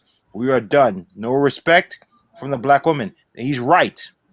I don't always agree with Urzulism, but he's right. That sounds like the speech that my man gave in the Justice League movie. No protector, no lanterns, no. But yeah, it's true. It's you don't have protectors. No, the people who should be the soldiers are your enemy, right? They're basically working with these guys, but from a different viewpoint, and no respect from black women. Once you let this stuff slide, man, you can't expect any respect. Yes. Yeah. My goal is for my two nephews, my two nieces in Jamaica. Their future is what I'm worried about, not me. I'm the sacrifice. If they can get ahead in life and I die, so be it. It's for them. But don't die. Kevin, No, I'm not gonna die. I want you to win. I want to see them win. Yes. Yes. So I want you to win. I want them to look up. No. It's not about me. I'm 43 years old. My life is done. At 43? Huh? God damn, did we say we dead at 43? No, listen, it is what it is, man. It is what it is. We gotta have that warrior mentality. We gotta look out for the youth. They're the ones that's gonna change the world. Because I know us. Between you and Azuli, you all have that Jamaican and Haitian blood running through you all. I want you all, instead of thinking death, I want you all to win. I want you all to win this game financially and successcally and leaving it for y'all generations and win that way. You all ain't gotta go out on y'all sword like my man not Tyson Fury, what's his name? Wilder. You know what I mean? Y'all could win. I want you all to win, and I want you all to leave good wealth and information behind for your good nephews and your children and things. That's another way to defeat your enemy as well. That's another way to defeat your enemy as well. You ain't gotta go out you fighting, man. Yeah, but needless to say, that's on you all, brothers. No, I'm not. Listen, I'm at that point. I took that vaccine. I'm your sacrifice. Yeah, I can die. I don't care. I'm. That's what I'm here for. But we want you to live long, though. We want you to live long. I will. Successfully too. I will. But when it comes to that time, for the youth, if I gotta sacrifice myself for them to get ahead, so be it. So be it. I agree. If you must, but that's where I stand. And I'm with you. I'm not the most hardcore person. I'm not a fighter. Yes. But if I gotta put myself in front of a bullet for my nieces, so be it. That's one way to fight. Another way to fight is economically too. Another way to fight is politically, spiritually. It's other ways to fight, brother, and win. Yeah. So you ain't gotta go by the bullet all the time. Yeah. but as I said, being in the Caribbean, yes, sir. It just changed me. You know how Malcolm X went to Africa, to the Middle East? Yes. And he was changed? Yes. You all got that Jamaican and Haitian fighting spirit. No, I understand. It's the Caribbean. It's black first. Caribbean, yes. I understand, but listen, I'm Jamaican second. I'm black first. Yes, true. That's what we gotta be. I know Kuku for 20-something years. Kuku is a solid man. That's all I can say. He's a solid man. That's a real man right there. Yes, I respect that. And I will sacrifice my life for Koku. I don't care. Yes. Well, we want you to live though. And the matron too. Matron is a great. That's a double PhD right there. Matron, what say you? I really think that we have made too many compromises, but y'all don't just say that that's my Jamaican blood vicariously seething up, because I be mad a lot. I do believe that economics is war. I do believe that sex is war. I do believe that educate. All of these things are tools, right? But you do have to get to the point, because something I've said in the past is that on the pathway to consciousness, the idea, like white psychology is so pervasive that even on the pathway to ultimate consciousness, right, you will come to the conclusion that, well, if life started here, then it should be okay. Love is love, and all these other intersectional issues on the pathway to consciousness if you can't filter out the nonsense. So while I appreciate Kare's perspective, I would never ask anyone to make that type of a decision, but you do have to make that type of a dividing line. Listen, there have to be things it is the woman comes first. The black woman comes first. Yeah. And like I said, I appreciate that and I respect that. And I love the fact that here, we're always making space. You make a real space for women. Even on your Discord, Koku, there's a place where we as women can come together and discuss things, And I value that, because most men don't worry about making a space for women. It's like, this is my shit. And you know what I mean? And you don't do that. That's not what the energy is here. So I appreciate and value that. I think that we do have to look at some things differently, and we do have to start seeing things through very different eyes, because we don't understand. They've been at war with us since they happened upon us for whatever reason, whatever the ancient grudge is. Y'all don't have to work as hard as we do. We mad, whatever. And we have to recognize that. And they have an agenda, and we have to stop being so malleable and susceptible and accepting of their agenda and their ideologies. Azuliism in the chat says they found a way to lock up the warrior class. They killed the warrior masculine energy. And that's what all of these things are aimed at, really. Take out the men, or that male spirit. You see, you introduce homosexuality to young children just to take out that masculine energy, because they know what happens when you take that away. The hell with that. The hell with that. But masculine the children come first. Masculine energy is not only about muscle. Masculine energy is also about to being strategic and to being more. It's like here. I mean, if you on a battlefield, the least thing you're thinking about is your muscles. You're trying to outplay. It's like a chess player. You know what I mean? You are strategic in your thoughts and actions. And I find that sometimes we feel like we're gonna get into this physical fisticuffs with our enemies, and you know what? China is gonna do. I can put it out. I can say this. China is gonna defeat America without firing a shot. Why? Because it's called soft power. Because they are playing them. They are playing them economically. You know what I mean? Because why? They create everything in Walmart that Americans purchase. The Chinese are building it. You know what I mean? I'm saying that if there's other forms of warfare that we could gain ground on, as opposed to this fisticuff, I punch you, punch me back. That's just one way to win a war. You know what I mean? But that's neither here nor there. Hey, Mr. Untouchable, did you? Yes, sir. You heard of what Khrushchev said about Kennedy, right? How Khrushchev played Kennedy. He says, "I have the man by his testicles, and I can manipulate his balls, and I can make it uncomfortable." Yes, sir. Yes, that's what China is doing to America. And they ain't fire a shot yet. They ain't fire a shot yet. You know what I mean? Because when I was in college, I used to play table tennis, right, with a lot of Chinese, and one guy says we don't use hard power, we use soft power, and just knock them right out. Just beat them to well, because y'all didn't get mad at me because I talk about this, but Fury beat Wilder, and Wilder had strong power. Yeah. And Fury had soft power, but he was defeated nonetheless. Yeah. Fury knew how to type 200 words per minute. All right, I can leave that. He knew how to work with Microsoft Word and yes. Excel. Yeah, he had soft skills. No, it's real though. He had soft skills in boxing that allowed him to beat the heavy hitter in Wilder. That's a fact. Yeah. One thing I learned when I was in the Caribbean, as I said, it's all about family. Yes, I have my family in Jamaica, but I have you guys here. We're like ants.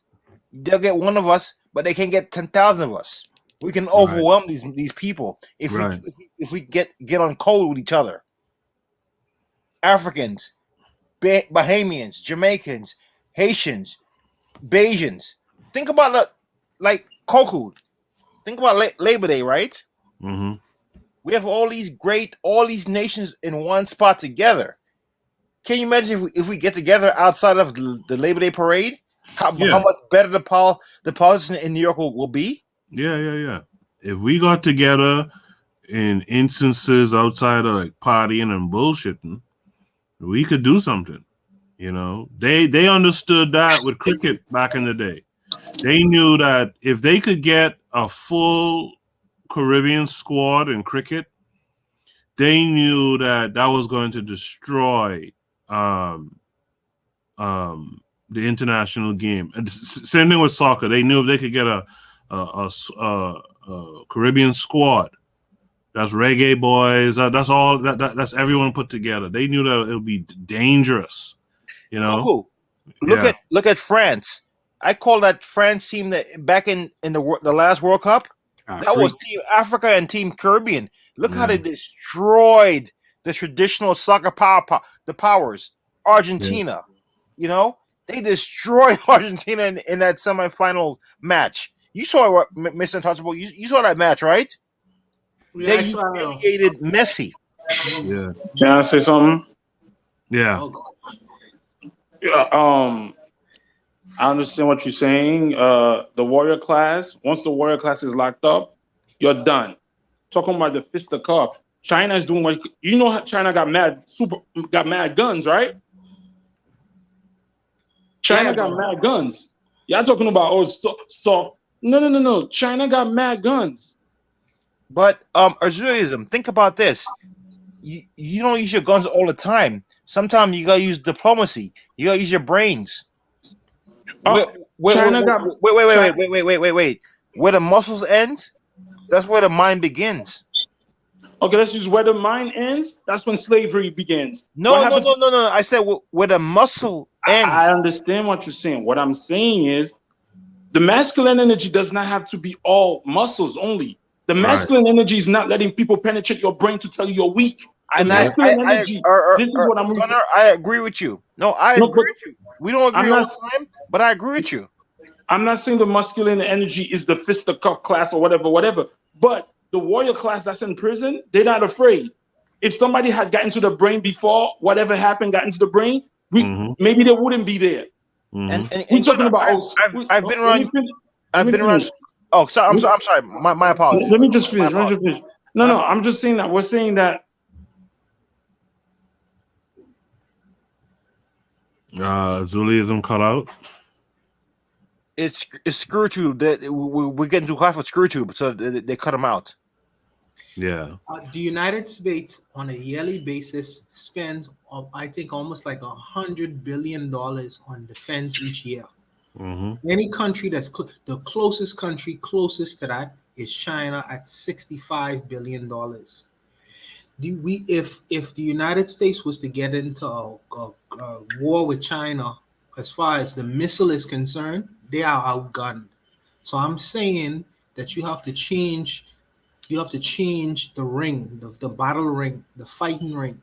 You know what I mean? Because you're not gonna win on them grounds. That's just the reality of the situation, and you have to understand that. So if you change where you fighting, you have a possibility of winning, as opposed to just going to the ring or where the person is, where you are outgunned and outclassed.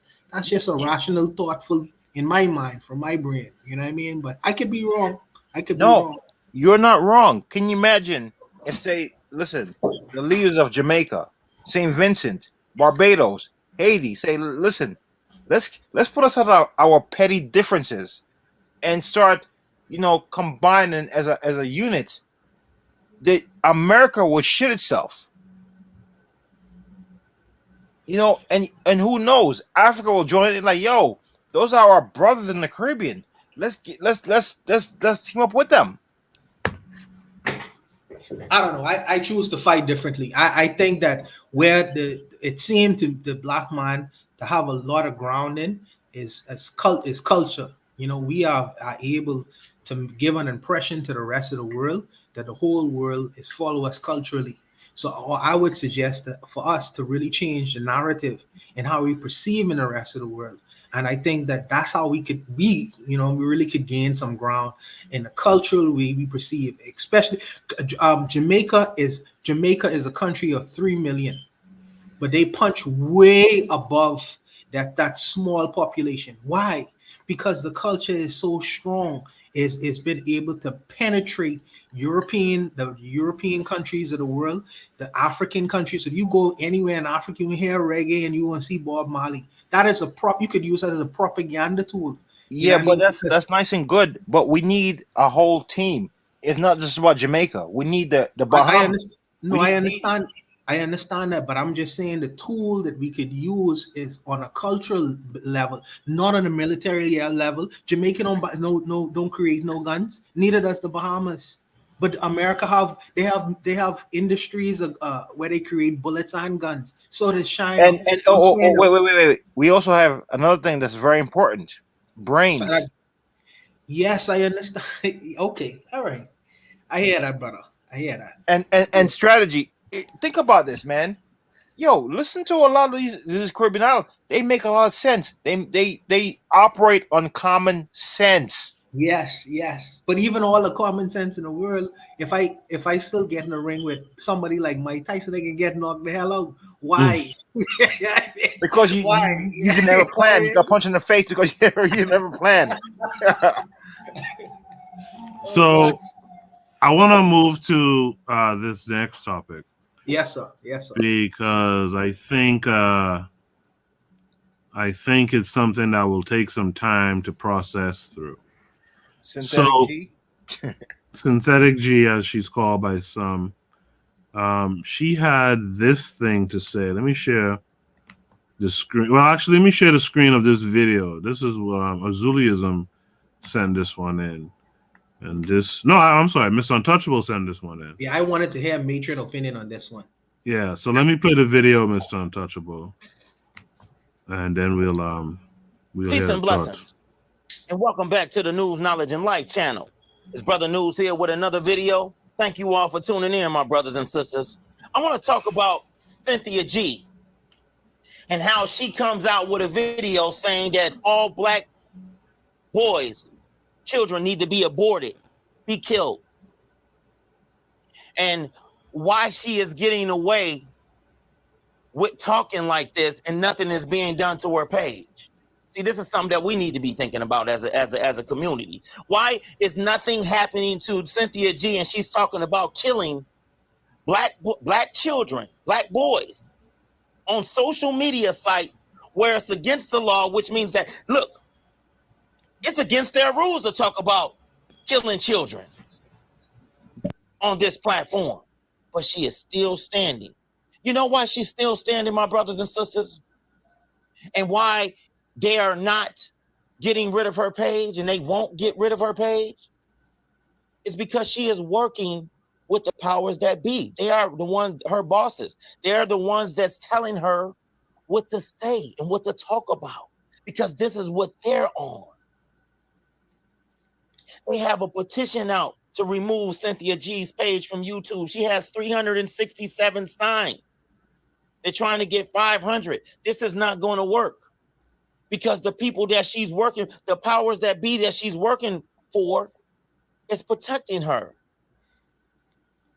And this is what they do, right now. See, the gender wars that's going on has been going on for a long time. See, the oppressor has raped our women, brothers and sisters, back in the day and gave them assistance where we as the black man wasn't allowed around, even if we had children with them. That's why they got the system. The system is still the same.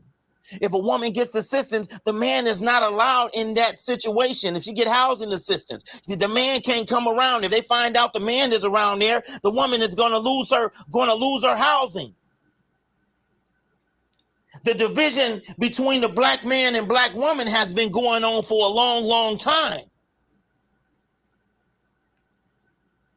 Because the black woman has been forced in bed with the oppressors. And when you have been forced in bed with these oppressors, and it's continue to go on, and they've been building on that. The oppressors been building on that, my people. We all talk about self-hate and all of this, but at the same time, this has been branded. This has been branded within us. They know who they can go to and pay off to cause destruction. They know what is very important to our race. So they go after our women to distort that balance. They want to keep us off balance, my brothers and sisters. And y'all got to think about this. The stuff that they talking about, the division between the black man and the black woman, it's all bullshit. Because when you go to black communities, you see that we are fucking together. We are together, brothers and sisters. We are together. We're making love. We're making children. So a lot of stuff you see on social media is not even real. It ain't even a budge of the facts of really what's going on out here. This is how much the oppressor wants to divide us. Because if they can keep us divided or get us to think in the middle of all this division, they are winning. So we can't fall for the okie doke, my people. We can't fall for it. Cynthia G is an agent that is getting paid by the oppressor to continue with this chaos. And she won't get her page removed. What they might do is tell her to remove the videos. That's about it. Because she has work to do. When you are getting paid and you have work to do, it's about putting those messages out that the oppressor wants, and when the oppressor is paying her a check. It's paying her a check. Y'all let me know what y'all think about this, my people. I'm definitely going to keep the videos rolling. You know, it's always a sad day when you see this on social media. And how our people how easy it is to buy our people. You see? That's the sad part about this. And everybody ain't our people. Y'all gotta understand that. Right now, we're in times where, the creator is exposing who's with us and who ain't. And we gotta accept that, my people. We gotta accept it. Let me know what y'all think about this in the comment section. Y'all comment, like, share, and subscribe, my people. All right. So that's what Cynthia G. For those of you who don't know, Cynthia G. is a black woman who, that's her there in the picture. She's a black woman, a YouTuber. She was pretty popular a couple of years ago. And then to me, she's fallen off. I don't really see her videos circulating like that anymore. Last I heard, I thought she was pregnant by another YouTuber, but I don't know if that was the case or not. But anyway, she's calling for black women, to abort black male children. Mr. Untouchable, you mentioned this last week. We didn't get to it last week, so we're doing it now. What are your initial thoughts? Let me first say that Koku, I appreciate that you took up my subject. It went a lot longer than I expected it to.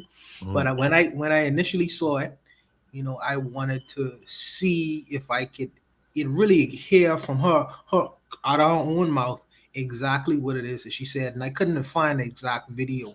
I couldn't find it either.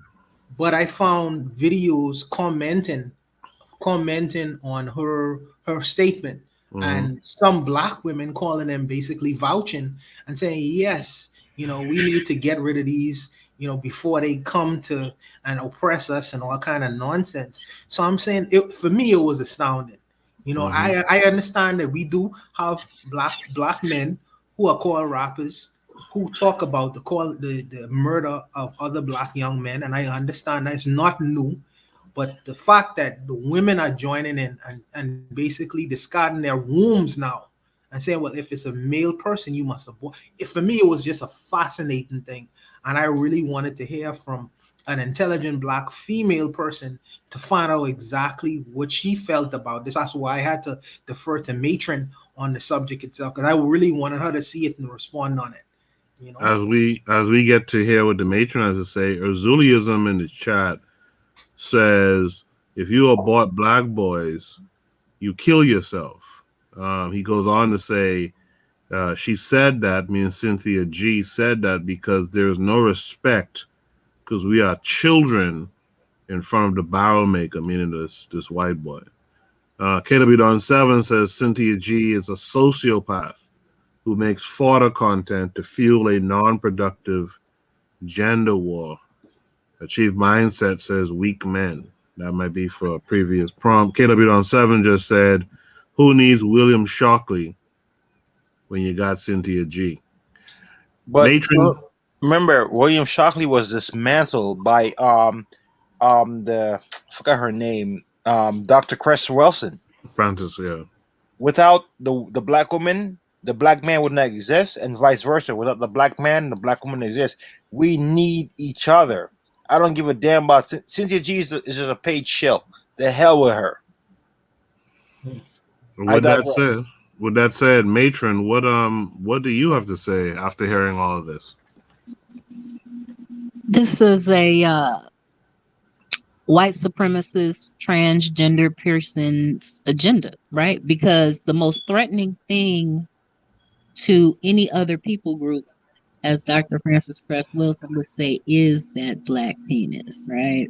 And the black womb, because those two things joining together can bring about a level of control and order in the world that we haven't experienced in probably 2,000-3,000 years, 4,500 years, if you want to reference Dr. Chancellor Williams, right? They is she paid by the machine? She's rewarded by the machine for this Absolutely. agenda. I wouldn't necessarily go so far as to say they initially went to her.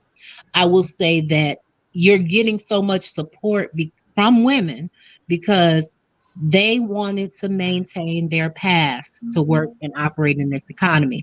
Because when you go to college as a woman, in the 90s, when I went into the early 2000s, they talked about, how horrible the black male was. They sent you to feminism classes. Even Oni talks about the fact that they have you writing these defense of the ideology to see how would you go about getting more people to, into this idea, and what do you think, is bad about this or good about this, or how could you imagine? And they capture in their universities, they capture the African imagination. They organize it into an educational system, and then they use it as a weapon against us. So we, just like we're paying for our own genocide in the streets, we're paying for our own intellectual genocide, and nobody is stopping it because the people that benefit from it are benefiting individually from it, right? Now, it's also my understanding that she doesn't display like her family life on there. I don't know how she's dating or whatever. I don't know what her children look like or anything like that. But I know that you cannot love a black man and sit there and tell anybody to abort black male children. You cannot love a black person and promote the idea and ideology of abortion wholesale, right? Because the way to combat anything that's happening in our society right now is to be revolutionary and build a black family at all costs with a like-minded person. So, the women that feel like she feels, they are probably women that either want to sound smart or that have too much education, which means they were thoroughly indoctrinated. They got their past to participate in that economy.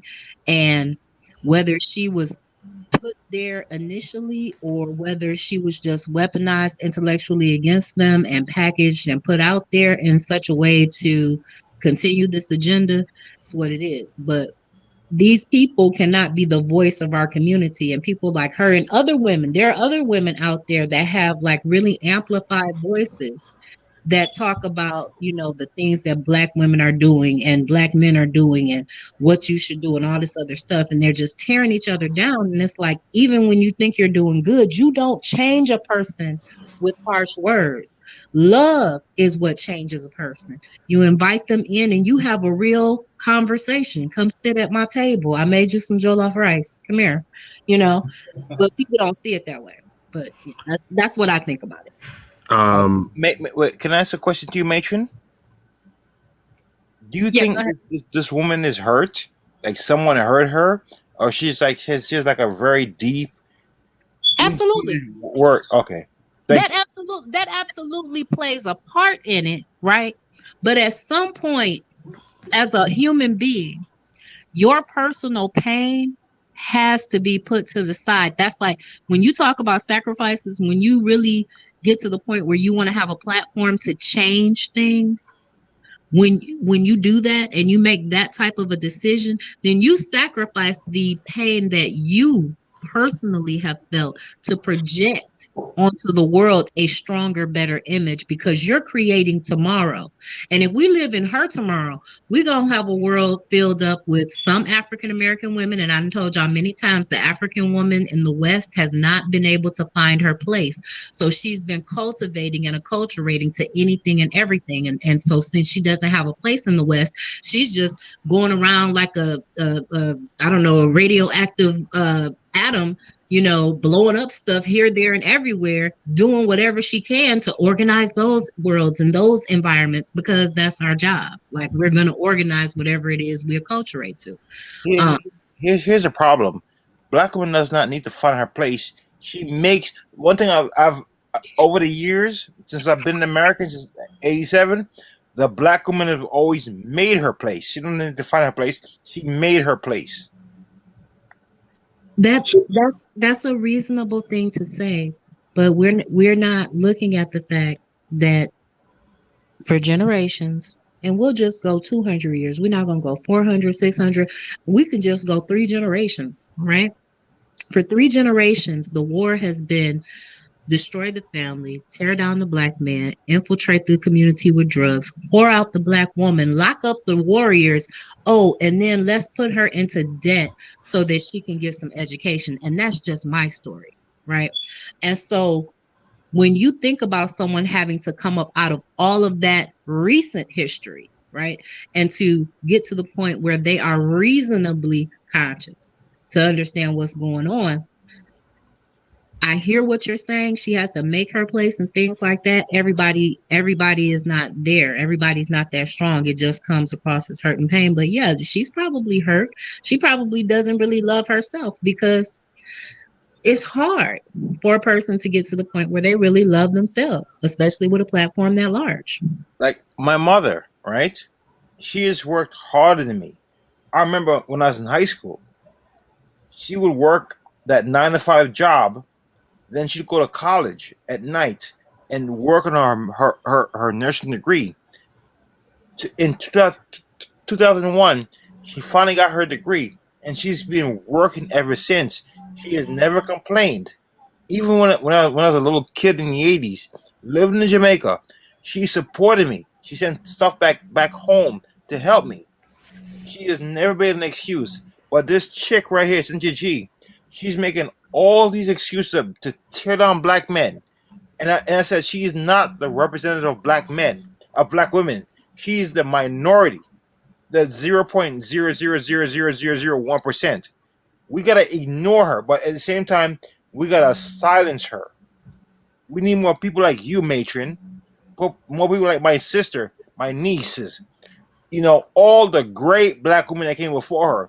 This woman should never be put on Front Street. She should be put on Back Street. But I digress. I like to know where the monsters and who the monsters are. So I don't want to silence them. I like for them to talk. But I would say this. I would ask this: should we stay away from college educated females because we find them to be non-marriageable material, considering the fact that they have these kinds of very lopsided, liberal, crazy ideas in their minds? You just made a point. You made a point right there. The term, liberal, right there. That's the point right there. Liberal. We need to keep those liberals out. But we should not silence their voice. We should hear what they're saying. But at the same time, we got to stick to our guns. We can't. I digress. That's okay. I will say this, right? I'm not going to say that, yeah, you should stay away from him, because that's not a true statement. But what you have to do is you have to understand what her relationship is with her education, right? I went to college. right? But I resisted the process. I have over 200 college credits, but I didn't accept any pass higher than an associate's degree because I saw what was happening to me. And then, as soon as I got that associate's degree, I got a job my first year making $50,000 a year. And by the end of by like less than 7 years later, I'm making $80,000 a year. I'm under 30 years old. I'm on this pathway to have this bachelor's degree in business administration and minor in law, legal studies, and and I'm working here and but they were paying me to talk. And if I did anything other than read the words that they put in front of me, then I was penalized. Then, even in looking at the college experience, I didn't want to go. I had entrepreneurial ideas and dreams, but they wouldn't give me a loan to go start a business or put me in a class to learn how to write a business plan or cultivate any of the skills that I had. And it's like, and then your family is sitting, and my family sat there and was, well, just go get you a job, go get you a good job, go get an education, go do this, go. And all of those things. So you can't throw out the baby with the bathwater, but you do need to find out what is her relationship with her degree. And even in the conscious community, peace to the gods, and you a queen, I'm an empress, you need to understand, you got to be a psychologist, right? And like, that's probably the whole reason why I resent having to learn another thing to make even more money, because I got to be a therapist, an educator, and just to exist.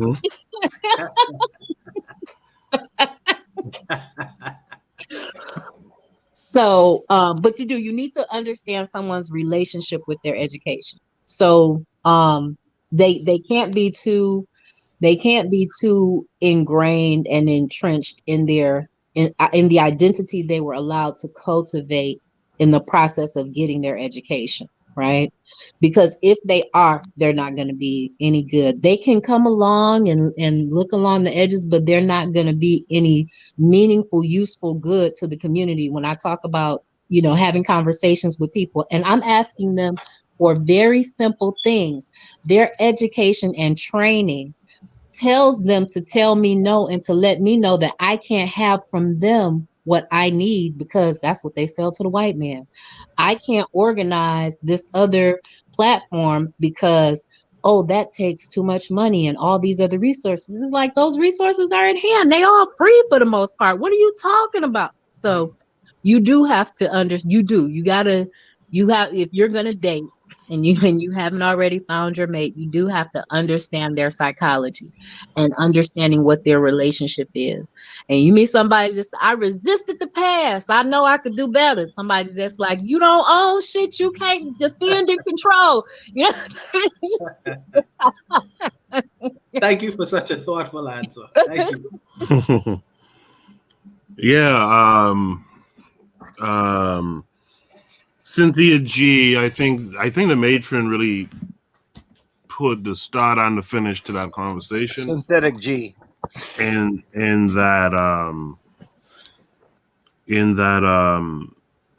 this person probably wasn't approached, probably wasn't sent in to do any work, but definitely was given or allowed to use whatever hurt feelings she had from the past or whatever, but she was definitely given the opportunity, and is still being given the opportunity, to spew what she's spewing with impunity. And so we have to be mindful of these folks, people like her, people like what's the chick's name who people like Sage Steele, people like this black chick who married a white boy the other day. She's very anti-black. I forget her name now.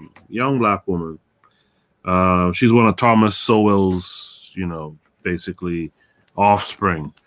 Candace Owens, Larry Elder, folks like that. You watch them. They might not have been sent in to do the work, but through their own innate nature, they definitely are chosen and allowed to continue doing this work of putting down black folks. But I think Urzuliism in the chat said it well. If you take out black boys, you take out your whole community. And so that's what we have to keep in mind going forward. I'm gonna move on to the next prompt. If you guys have any last thoughts in the chat room, post it. The chat room has been pretty quiet tonight. A little bit disappointing, but you guys post your final thoughts in the chat. If anyone on the panel has a final thought about this prompt, go ahead and state it now while I copy the next prompt that we're going to discuss. I think they're in suspended animation. They're loving these prompts. You know, sometimes you just gotta listen. That's true. So the next prompt number 11. This is our second to last prompt for tonight. Prompt number 11 says a New York police officer kills a child, and I think this is a story where the police officer hit a child with a car. I'm going to pull up the article now for you guys. It's actually a YouTube video.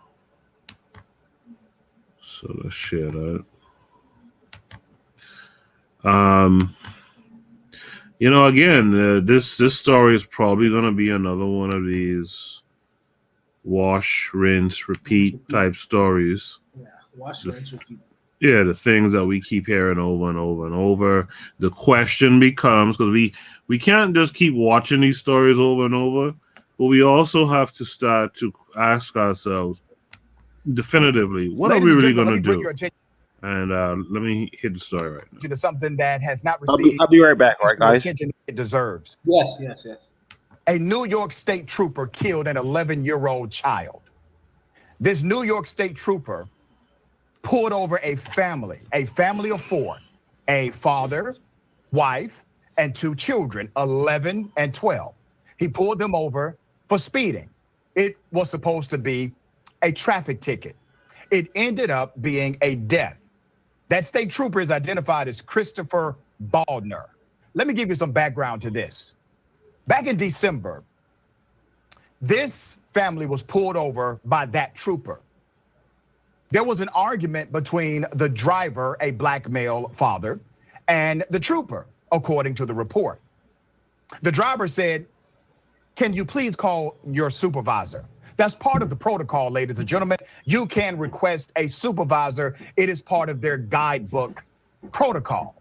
Well, instead of getting a supervisor, this trooper continued to argue with this father. Went back to the squad car, according to the report, cursed at the family. The wife said she was tired. The trooper said, "I don't give a F if you're tired." Just continued in that same aggression.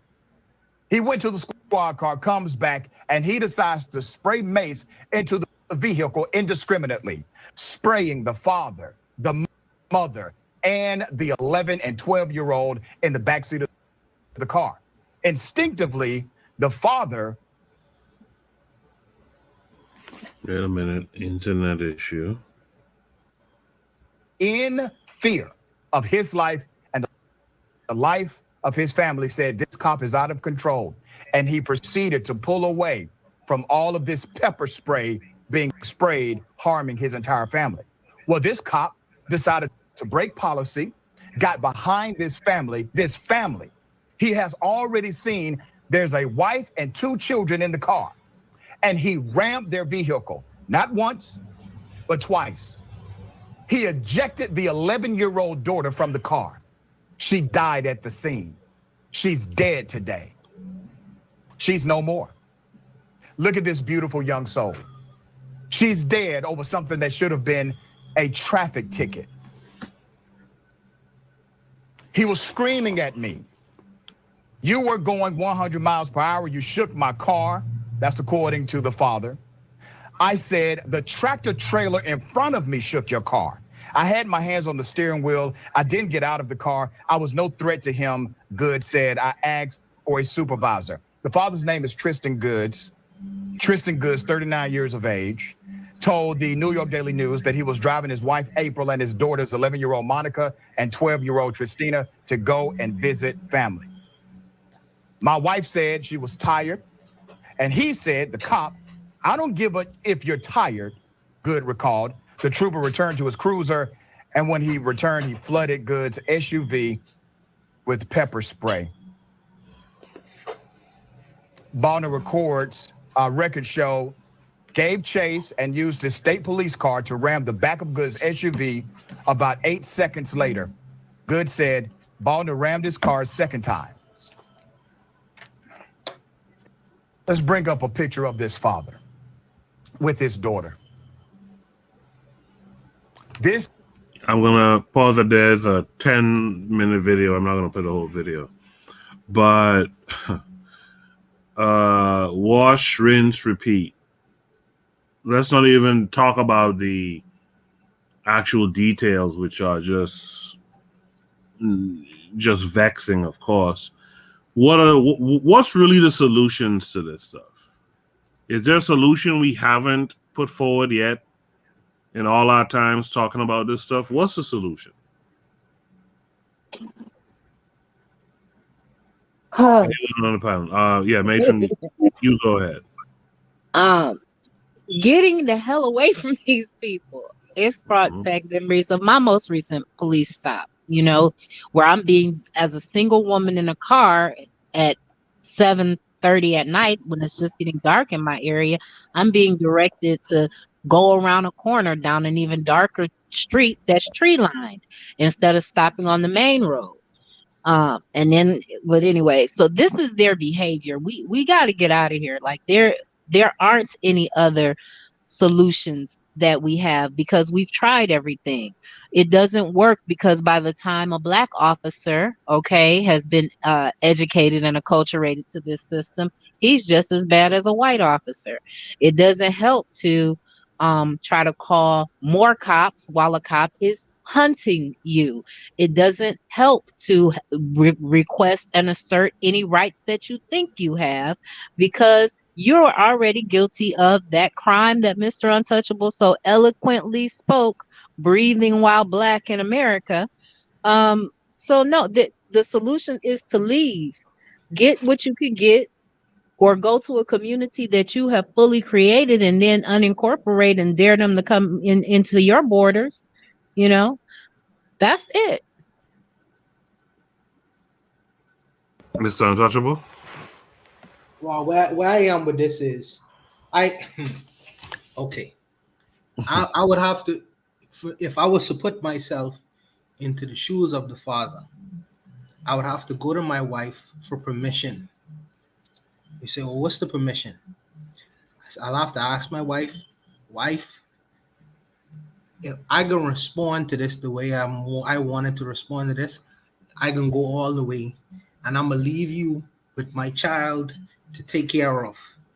If I go all the way with this, so I need your permission to do that. If you grant me permission, you know what I mean, I'm gonna take this to where I need to take this to. If you don't grant me permission, I just have to eat this and live with the fact that I have the rest of my children to take care of, and I'll have to deal with it in kind. But I'll have to defer with my wife about this because ultimately, if I take this to where I need to take this to, I'm gonna be gone too. You know what I mean? So I have to defer to her because to be fair to the family and in respect to, you know, the fact that I have a child left and my wife and all these things and not alone, I just would have to defer to her and ask her for permission because ultimately, if I don't want to just act as a independent actor and do what I really need to do. But for me personally, it doesn't have nothing to do with badge or nothing like that, my friend. You kill my 11-year-old daughter, it is what it is. You know what it is. Mm-hmm. You know what I mean? So that's where I am with that.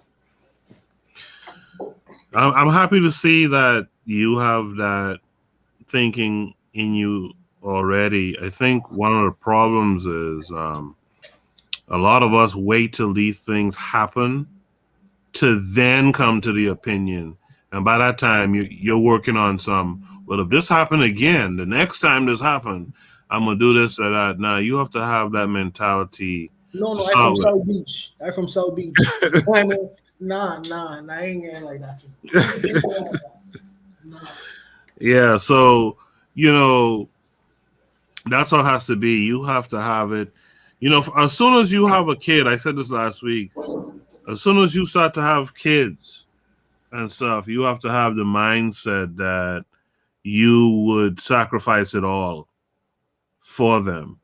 You know, we had a lengthy conversation about this last week. You have to be willing to sacrifice it all for them. And if you have one child who went out in this horrific way and another one still remaining, you will have to do something to show the next one that you didn't appreciate what happened the time before, and as much as you can help it, you won't allow it to go unpunished, and you will try not to allow it to happen again. They have to have that assurance that it won't happen again. Matron said it correctly. The reality of it is you got to get what you can get while you're in this place, and then get up out of here. And don't go to another part of this place thinking it'll be different. That's what happened to the lady earlier who went to Hawaii. She thought it was going to be different. She should have done what Kevin KWAZ has been saying and take your ass to the Caribbean or go to Africa or something like that. Well, hey, Coco, what did Matron say? And her salvos, she said, "What you gonna do? What you gonna do?" And that shit is resonating with me. That is resonating with me. What you gonna do? What are you gonna do? Are you gonna talk about it? You gonna have a debate? You gonna cry? What you gonna do, bro? What you gonna do? And do it now. You know. Speaking of that, let me get to that as well. If you or someone you know would benefit from joining KWAZ Radio, they have a voice, they have an opinion, it's African-centered, it's Pan-African at that, it's about providing solutions, it's about creating thinkers, it's about nation building. If you know of someone who has a small platform like that, or someone who has that type of personality, and you think they would be a good fit for KWAZ Radio, have them listen to this. Have you ever considered joining KWAZ Radio? Each of our hosts shares their unique perspective with you. You might have a perspective that needs to be shared. If that's true, hit us up at kwaz.radio@gmail.com.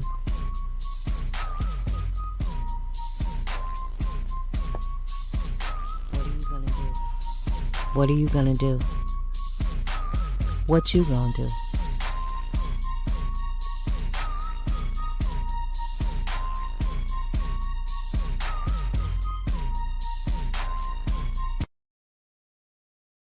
What you gonna do?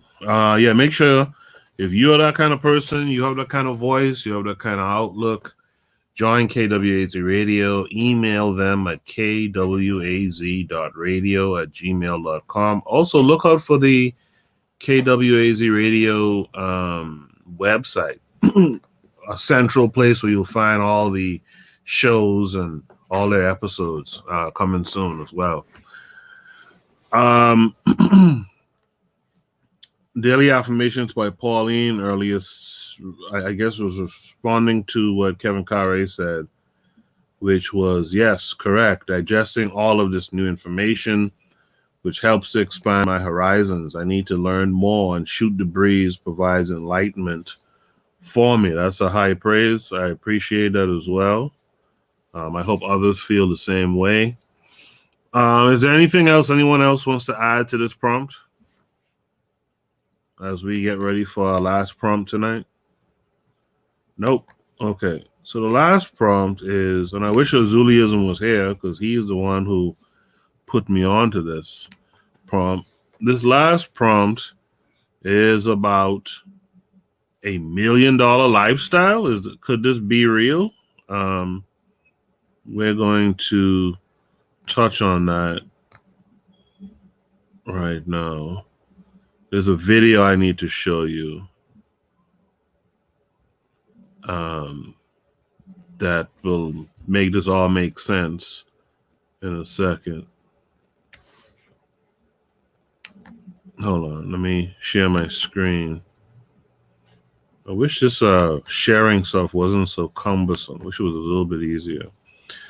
So you guys watch this video. This is the last prompt for the night. All right, so just give me a few more minutes of your time. Watch this video, 6 minutes, and let me know what you think afterwards. I need to get back into my Rocky G place. This is gonna be my first photo shoot after having my son Power, so I have to look good. I'm really confused. I don't know where to start. I'm very uncomfortable. I just hope the finishing product is not detrimental to my self-esteem, because at the end of the day, it's a make it or break it for me. So we have way over $1 million worth here. $1 million worth of goods here.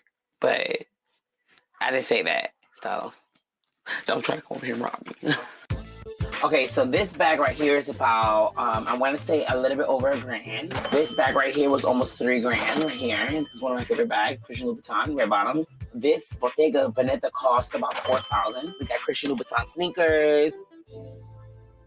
I make money everywhere I go. I'm not just a trainer. I'm a beauty influencer. I'm a hustler. I'm an entrepreneur. The Rocky G lifestyle is very, very expensive. Everything that I do is expensive. So I spend what I want whenever I want. Just like I easily spend $250K on my G-Wagon, I spend thousands of dollars a month on my self-care and whatever it is that I want. As far as maintaining my look, I want to say per month, it would run me anything between maybe $25 to about $3,700. That's going to spa, getting my nails done every week and a half, getting my hair done every 4 or 5 days, buying new hair all the time, teeth whitening, eyelashes, skin routines, getting products and stuff like that. And as far as like lifestyle-wise, it's costing more. So thousands of dollars, a lot of money. Obviously, I have Yeezys on my feet. And then these are one of my favorite Yeezys right here. I love these so much. I mean, these just came out super dope, super cute. I already wore these. We have tons of stuff here. Like, it's actually a little too much. My son's wardrobe is already worth thousands of dollars, and he's not even one yet. He has Calvin Klein, my favorite. He has tons of Versace as well. This is one of his new pieces, which is $225 just for the top. Montclair, which is one of my favorite brands. This is pretty pricey too. This is my favorite because this is his latest piece. Bailey has better stuff than mommy. And this one was just $200. So these are gonna go with his Balenciagas, his little high top Balenciaga runners. And this is gonna look so good because he has some acid wash jeans that can go with this. He was literally born a Burberry baby. Power has a lot of stuff. But right now I have a photo shoot. This is gonna be my first photo shoot after having my son Power, so I have to look good. I'm nervous, but we have to get ready because I'm gonna be late.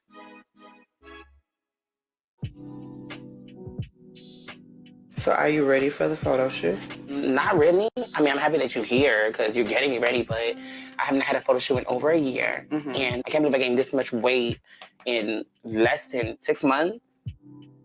So, girl, I'm very uncomfortable, but I just hope the finishing product gives me some type of extra self-esteem because at the end of the day, it's a make it or break it for me, in a sense. Girl, you're Rocky. You got this.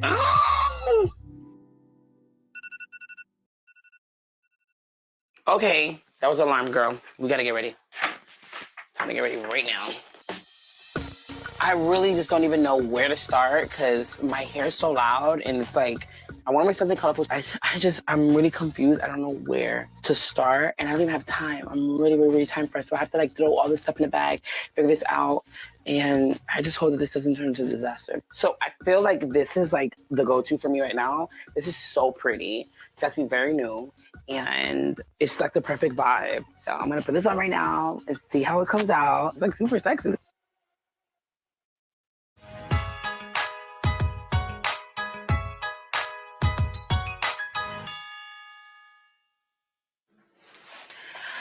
This is so nice. Hi, girl. It's nice to meet you. Nice to meet you too. You ready? Yes. There's a lot of pressure for you to look good, especially on the gram. Like Instagram does the most. So it's a lot of pressure to look good. So hopefully the photographer can make it happen for me. So this can work. We're gonna make it work. It's cute. I'm ready to take pictures. Let's go. I'm ready, come on. I like one on the counter, just relax. And the other one, I think I want it on the outside. Yeah, yes. I'm so scared, girl. No, it's gonna be great. Watch, I'm gonna take a picture, I'm gonna show it to you. Okay.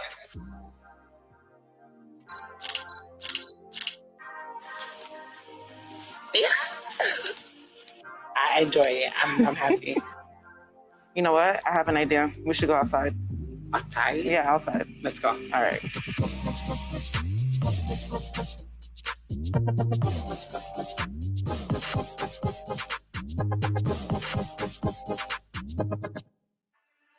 I still look good. It's just not the weight that I'm used to. I look fine as hell, and I'm gonna sit here and I'm gonna absorb it. The difference between me now and the difference between who I was a month ago, 2 months ago, was I was not feeling myself.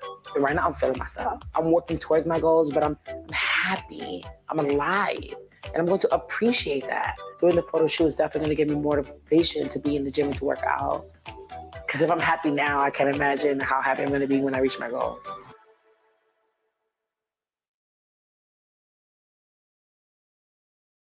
Yeah, I feel dumber for watching that, but I had to play the whole thing for you guys to get a little idea of what this prompt is, I guess, is supposed to be about. I wish, like I said, I wish Zuliism was here to speak about why he put it up. But Matron, as the resident black woman on the panel here, is this what it's like to watch what do you call this again, reality TV? Yes. And the other thing you have to remember about reality TV is that if you really living like that, you're not spending a whole bunch of time telling people that's what you got going on. You're using it as a leg up when you're on reality TV. Right. Mr. Untouchable? Let me first say that I love my sisters. I love the big ones, the small ones, the skinny ones, the tall ones, the ignorant ones, and the misinformed ones, and the enlightened ones. Let me just first say that. And I was young too, and I was dumb with money and wealth and things of that nature. So let me say that too. But I think that the young sister has a complete misunderstanding about wealth. I think that she only talks about conspicuous spending. All the people she mentioned, Versace and Blueberry and Louis Vuitton, all these people they're not consumers, they're producers. Mm-hmm. They sell you products. They make the products, they sell you products. And the only thing that she sells is her beauty. And her beauty is fading. She won't be 21 and 30 forever. She gonna eventually that means to where she could create wealth. That's short money. You know what I mean? She need to spend time focusing on how to use that money to better her situation and make more money. You know what I mean? She in the game because she know how, you know what I mean, to go on Instagram and make a little bit of wealth. But it's how do you take that money and translate that into more money? But I ain't gonna be critical of the fact that she is ignorant about wealth and things of that nature. She's just young. I was dumb too, you know. Hey, Koku, congratulations. It says your stream has been suspended for policy violation. Oh, really? They got him. They got him. Hey, Koku, you are a double PhD right now, man. They get him.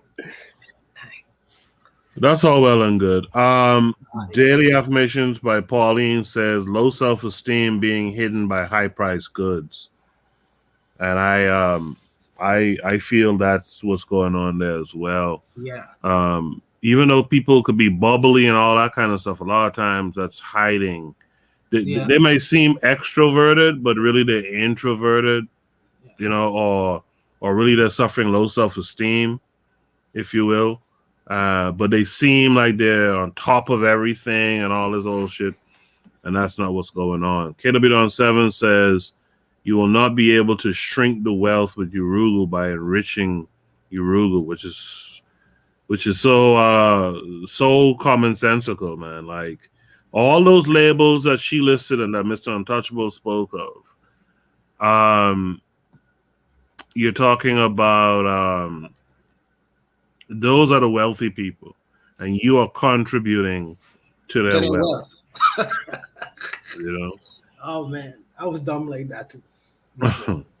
KW7 says I'm not a fan of the tattoos. I'm not a big fan of tattoos on on folks, especially women too. I'm just not a big fan of it. Anyone in the chat or here on the panel want to add anything else to this last final prompt of the night? Besides that damn whore, yo, Koku, keep doing what you're doing. Keep spreading the positive truth, man. Yes, y'all doing a great job. The KW, I forget the AZ. last AZ.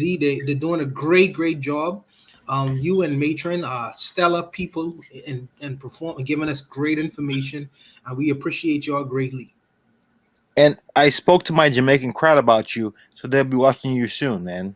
All right, cool. I appreciate that too. I appreciate what Mr. Untouchable had to say. Matron, you have the last word tonight. What do you want to say? Just be black, everybody. Be black and know that we're family. Just learn to recognize your family. As Matron say, my Dolomites. Yes, indeed. All right. So we're going to call that a night with Shoot the Breeze. I want to thank everyone who was here with us tonight. That's the Revolutionary Matron, Mr. Untouchable, Kevin Carre 42, Urzuliism, who was in and out on the panel earlier tonight, but he was also in the chat. Appreciate it. In the chat room, we got to thank KW Don 7, Coach Pete, Jonelle, Daily Affirmations by Pauline, Achieve Mindset, and anyone else who was here who I didn't shout out. Forgive me, but thank you for being here.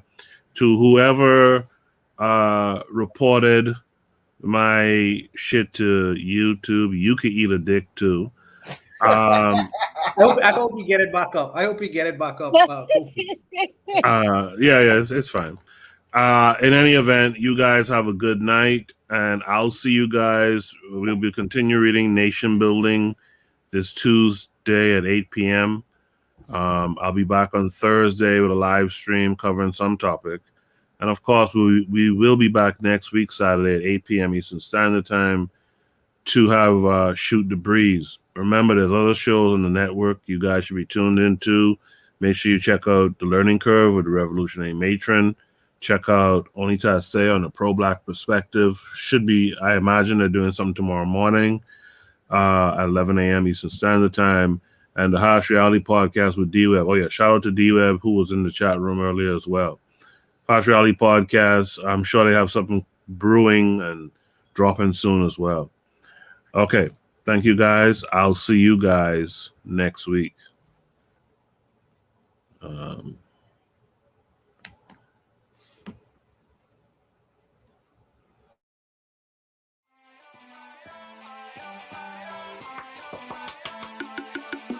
Thanks for listening to the Bitter Medicine Podcast with your host, Koku. If you like what you just heard, we hope you pass along our web address, bittermedicineblogs.com, to your friends and colleagues, and share our show to all your social media. Be sure to check out our archive section on our website for previous podcasts. This has been a KWAZ radio production. Join us next time for another session of the Bitter Medicine Podcast. Follow us on Facebook at Bitter Medicine Show, Twitter, Bitter Meds, Tumblr, Bitter Meds, Instagram, Bitter Medicine.